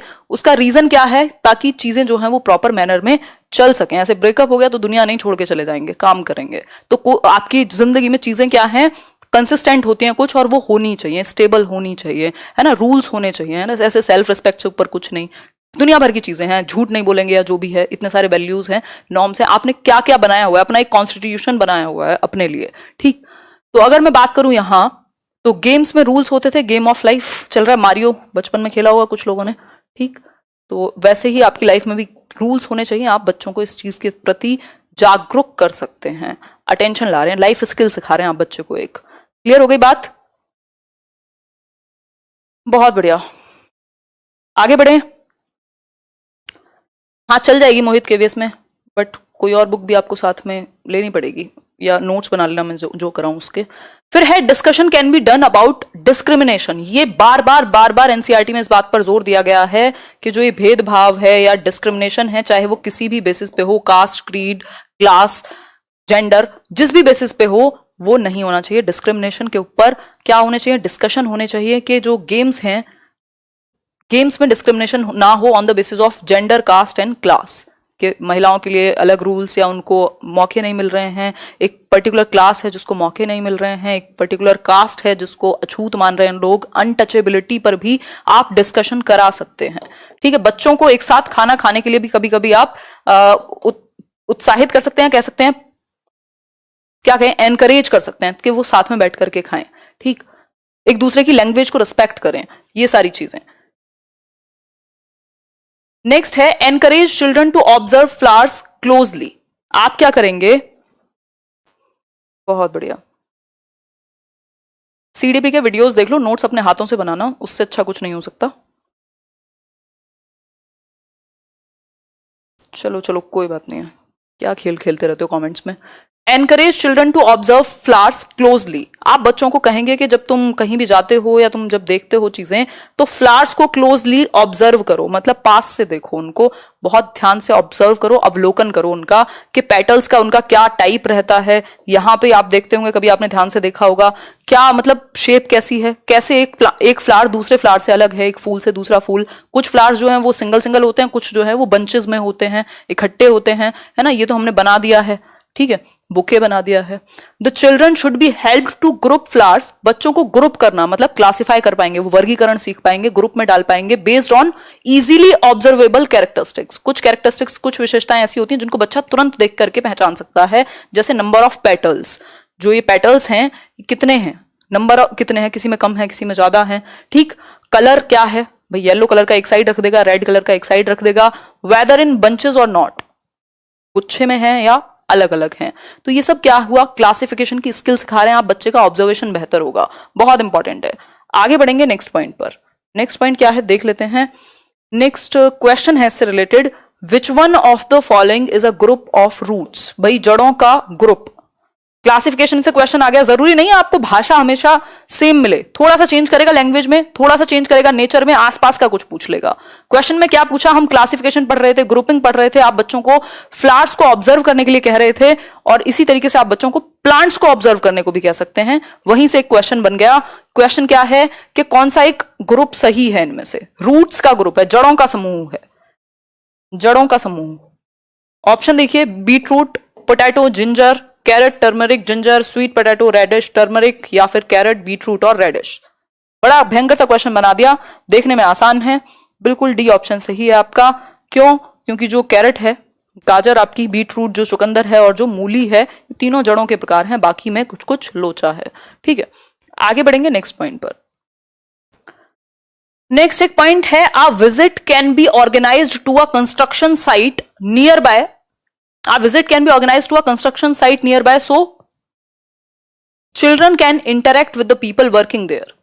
भाई जो कंस्ट्रक्शन साइट है, आप देखते हैं कोई बिल्डिंग बन रही है, कुछ काम चल रहा है कहीं पर, तो आप बच्चों को ये विजिट पे ले जा सकते हैं, फील्ड विजिट कह देते हैं इसको, और ईवीएस में अच्छा रोल है फील्ड विजिट का। अगर मैं बात करूं तो आप बच्चों को मौका देंगे, वहां जो वर्कर्स हैं, मान लीजिए ये लोग ही हैं, जो वर्कर्स हैं जो भी वहां काम करते हैं, उनसे इंटरेक्ट करने का, उनसे वो क्या करेंगे, एक इंटरेक्शन हो, एक अंतः क्रिया हो, बात करें, उनकी लाइफ के बारे में जाने, वो कैसे काम करते हैं, क्या प्रॉब्लम्स आती हैं, या कैसे कैसे ईंट भी बन रही है, मान लीजिए किसी भट्टे पर भी लेकर के गए तो वहां बात कर रहे हैं, देख रहे हैं कि कैसे होती हैं चीजें। ठीक, तो इससे बच्चे को अपनी सराउंडिंग के प्रति वो ज्यादा जागरूक फील करेगा, सेंसिटिव बनेगा, लोगों को लोगों की तरह देखेगा। जब जेब में 4 पैसे आ जाएंगे तो उसका दिमाग नहीं खराब होगा कि ये तो मजदूर है। ठीक, दूसरा क्या है, people from such places also be invited to the classroom to discuss about their work and tools. वो कैसे काम करते हैं, कैसे बनाते हैं चीजें, है ना, मान लीजिए कोई कंस्ट्रक्शन में कोई वही है जो दीवार बनाते हैं प्रॉपर, तो उसको आप लेकर के आ रहे हैं क्लासरूम में, उनको वो वहां डिस्कस कर रहे हैं कि ऐसे ऐसे काम होता है। कम्युनिटी रिसोर्स हो गया अगेन, तो कम्युनिटी रिसोर्सेज का हम बहुत यूज करते हैं। क्लियर हो गई बात, यहां तक की बात क्लियर होगी होपफुली। आगे बढ़ेंगे नेक्स्ट पॉइंट पर, events can be organized for children to eat together. वही हमने अभी डिस्कस किया था, आप बच्चों को एक साथ खाने के मौके दे सकते हैं, ऐसे इवेंट्स क्रिएट कर सकते हैं जहां बच्चे ग्रुप्स में बैठ के खाना खा रहे हो।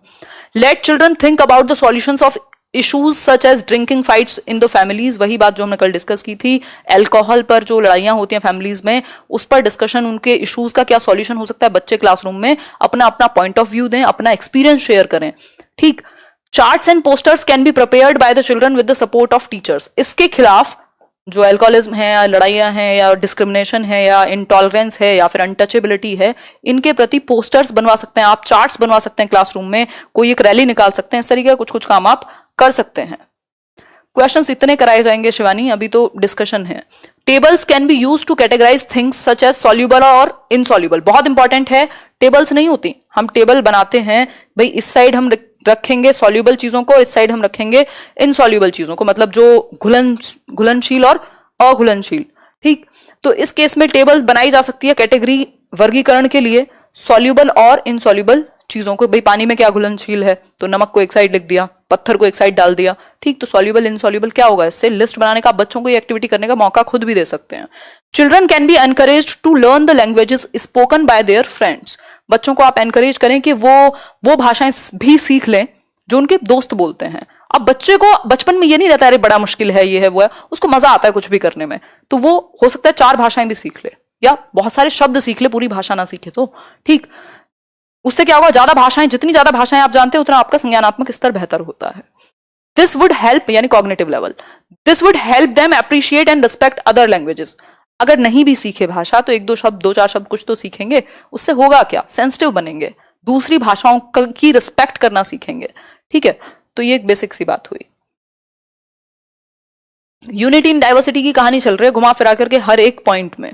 Encourage children to talk to their elders and neighbours about old times. आप क्या कर सकते हैं, बच्चों को एनकरेज कर सकते हैं कि जो उनके पड़ोसी हैं या उनके जो बड़े लोग हैं, उनसे पहली जनरेशन के, उनसे डिस्कशन की जाए कि पहले क्या होता था, जब आपके टाइम पे चीजें कैसी थी, है ना। अभी जैसे आपके बच्चे आपसे पूछेंगे, आपके एज ए ग्रैंड पेरेंट्स पूछेंगे कि कोरोना कब आया था, तो आप पूरी कहानियां सुनाओगे कि ऐसा हुआ था, ये हुआ था, वो हुआ था, है ना।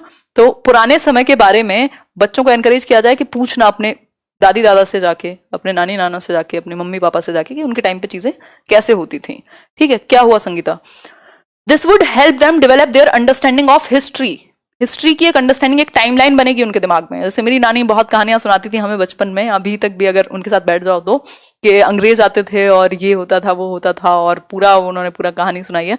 तो वो सब क्या है, और नाना जी भी के, गांधी जी के टाइम पे ये वो फलाना ढिमकाना, तो इस तरीके की क्या चीजें वो उनके समय की बातें हैं। तो हिस्ट्री से आप जुड़ पाएंगे कहीं ना कहीं, एक कनेक्शन बनेगा, एक इंटरेस्ट जागेगा, एक क्यूरियोसिटी आएगी, रियल लगेंगी चीजें। ठीक है, वो 50 पैसे और 1 रुपए और वो जो 10 पैसे जो सिक्के थे पुराने टाइम पे, उनको आप देख सकते हैं अगर आपके घर में कहीं पर पड़े हुए हो। मतलब बच्चों को आप जोड़ सकते हैं हिस्ट्री से।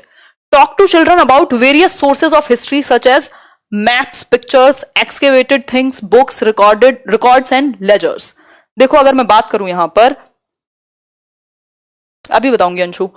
अगर मैं बात करूं तो आप बच्चों से बात कर सकते हैं बहुत सारे सोर्सेज के ऊपर कि हिस्ट्री को, इतिहास के बारे में हमें पता कैसे लगता है कि तब ये हुआ होगा। भाई आजकल तो बहुत सारी रिकॉर्डिंग्स अवेलेबल हैं, लेकिन जो एक स्टैंडर्ड तरीका है वो क्या है, मैप्स के थ्रू हमें पता लगता है, जो मानचित्र होते हैं, पिक्चर्स कुछ हमारे पास रिकॉर्डेड होती हैं, कुछ हमने खोद करके निकाली हुई चीजें होती हैं, एक्सकेवेटेड थिंग्स, फिर है बुक्स, रिकॉर्ड्स, और जो बही खाते नहीं होते, लेजर्स जो होते हैं, इन सबको। ठीक है बात। फलाना होता है एटसेट्रा, है ना। अंग्रेजों को ये नहीं समझ में आता कि फलाना ढिमकाना का मतलब है एटसेट्रा। ठीक है, तो क्लियर हो गई बात। भावनाओं पे जाया करो यार, क्या हमेशा शब्दों पे चले जाते हो। समझो, यहां क्वेश्चन देखते हैं एक बार। Which one of the following should not be the objective of teaching EVS at primary level as per NCF. कहानी वही है, आपकी बुक जो है वो एनसीएफ के हिसाब से ही बनी हुई है, कंस्ट्रक्टिविज्म पर बनी हुई है। जो चीजें आपकी बुक में हैं वही आप तुरंत जोड़ सकते हैं, जरूरी नहीं आपने हर एक लाइन पढ़ी हो एनसीएफ की, और पढ़ोगे तब भी नहीं समझ में आएगी, क्योंकि कुछ चीजें ऐसी हैं जो आपको बुक्स के थ्रू या कॉन्टेक्स्ट में समझ आएंगी। ठीक है बात, बिल्कुल। नहीं, बुक हिंदी में नहीं आई है मेरी तो अभी। तो बात हो रही है कि विच one of the following should not be the objective. कौन सा एक ऑब्जेक्टिव नहीं होना चाहिए ईवीएस पढ़ाने का। टू नर्चर द क्यूरियोसिटी, भाई क्यूरियोसिटी को तो नर्चर करना होता है, बच्चों को क्यूरियस बनाना है, आपको उसकी जो जिज्ञासा है उसको और बढ़ावा देना है। To engage the child in exploratory and hands on activities, बिल्कुल सही बात है, आप हैंड्स ऑन एक्टिविटीज करने देते हैं, लर्निंग बाय डूइंग करने देंगे। To train children to locate and comprehend relationships between the natural, social and cultural environment, बिल्कुल हम साइंस, सोशल साइंस और ईवीएस की बात इंटीग्रेट करके एक ही साथ करते हैं, कल हमने डिस्कस किया था। तो अब भी फोर्थ ऑप्शन चेक करने की जरूरत है क्या, नहीं है, बट फिर भी कर लेंगे। ठीक। To develop precise quantitative skills among children through understanding of environmental issues, मतलब कि बच्चों की प्रिसाइज अंडरस्टैंडिंग किस बात को लेकर के बने कि मात्रात्मक सटीकता, मतलब डेटा इकट्ठा करना, नंबर्स में वो सोच सकें। बात यहां ये नहीं हो रही, बात है कि बच्चा एनवायरमेंट से जुड़ पाए, क्यूरियस बने, हैंड्स ऑन एक्टिविटीज करे। बाकी के तीनों जो ऑप्शंस हैं वो ज्यादा बेहतर हैं। तो हमारे सिर्फ प्रिसाइजली वो क्वांटिटी नोट करता जाए या उसके दिमाग में सिर्फ नंबर्स चल रहे हो एनवायरमेंट की जगह पर, तो ये हमारा मेन मकसद नहीं है कि बच्चे की क्वांटिटेटिव स्किल्स को बेहतर करा दो, बाकी एनवायरमेंटल इश्यूज की जगह कि इतने % ये है, ये है, ये है, बात वो नहीं होनी चाहिए। यहाँ एनवायरमेंट में बाकी की 3 चीजें इंपॉर्टेंट होंगी, पेडागोजिकल इश्यूज पर स्पेशली। ठीक है, बाद में आप देख सकते हैं इतने % ये पॉल्यूशन बढ़ रहा है, ये हो रहा है, तो ये सारी चीजें आप तब करा सकते हैं। आगे बढ़ेंगे नेक्स्ट पॉइंट पर। पीडीएफ तो ये टेलीग्राम पर मिल जाएगी। नेक्स्ट पॉइंट है encourage the children to relate the use of the term percentage. भाई उन्होंने मैथ्स में पढ़ा होगा, लेकिन हम इंटीग्रेटेड लर्निंग भी तो करते हैं ना, एक सब्जेक्ट के कुछ कॉन्सेप्ट दूसरे सब्जेक्ट में भी हम जोड़ करके सिखा देते हैं। ठीक, तो आप बच्चों को एनकरेज करेंगे, प्रोत्साहित करेंगे कि वो यूज करे परसेंटेज का। परसेंटेज जानते ही हैं, सारी दुनिया परसेंटेज पे चल रही है मुझे लग रहा है, तो परसेंटेज टर्म का वो यूज करें अपनी जिंदगी में जहां पॉसिबल हो सके। Such as chances of winning a game, एक गेम को जीतने के क्या चांसेस हो सकते हैं, कितने % चांसेस हो सकते हैं, है ना। मार्क्स इन अ सब्जेक्ट, एक सब्जेक्ट में कितने % मार्क्स आए हैं, अगर बच्चे के मान लीजिए 70 आए हैं आउट ऑफ 100, तो आप उसको कह सकते हैं अच्छा आपने फॉर्मूला तो सीखा होगा मैथ्स में, नहीं सीखा तो आप उनको निकाल करके बता सकते हैं कि इसको परसेंटेज में कन्वर्ट करो। परसेंटेज में फिर वो कन्वर्ट करने लगेगा ना, नॉर्मल अपने दिमाग में भी वो चीजें देखेगा तो वो कन्वर्ट करने लगेगा फिर एक टाइम पे।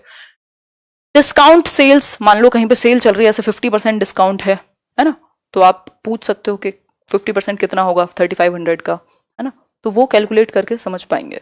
20% ऑफ है तो वो 20% ऑफ करके कितने में पड़ेगा। तो ये सब चीजें क्या कर सकते हैं, आप बच्चों को प्रोत्साहित कर सकते हैं डेली लाइफ में यूज करने के लिए, और जब वो डेली लाइफ में यूज करेंगे उन्हें भारी नहीं लगेगा, मैथ्स से डर नहीं लगेगा, इंटरेस्ट बनने लगेगा। ठीक, तो ये एक बेसिक सी बात हुई, क्लियर।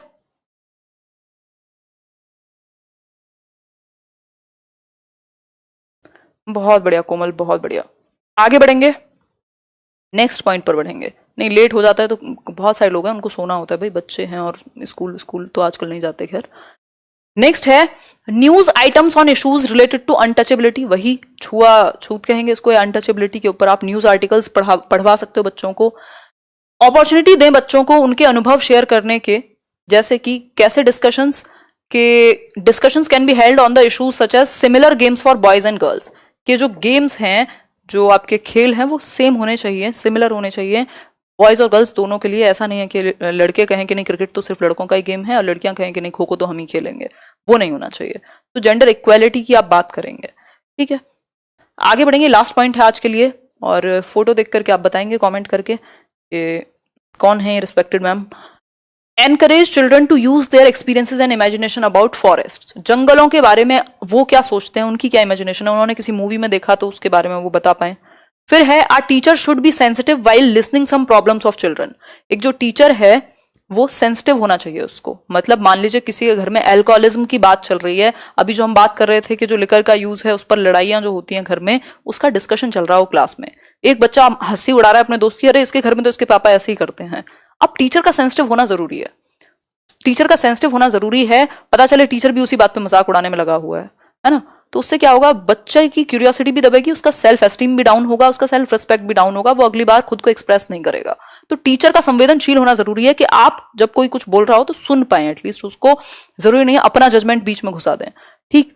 फिर है an arrangement can be made for the children of families that are always on move, discussion can be held. हमने समझा था, याद हो आपको तो जब हम लद्दाख की बात कर रहे थे, कौन सी एक जनजाति थी जो हमेशा ऑन मूव रहती थी, मतलब कुछ लोग ऐसे होते हैं जिनका कोई एक जगह घर नहीं रहता, वो ऑन द मूव रहते हैं। तो ऐसे लोगों के लिए क्या अरेंजमेंट किया जाए कि ऐसे बच्चे भी पढ़ पाए, इसके लिए आप बच्चों के साथ डिस्कशन कर सकते हैं। ठीक है, टीचर के सेंसिटिव होने से ये पिक्चर मैंने लगाई हुई है, और ये पहली क्या कहें, आप लोग आंसर करके बताएंगे। ठीक है।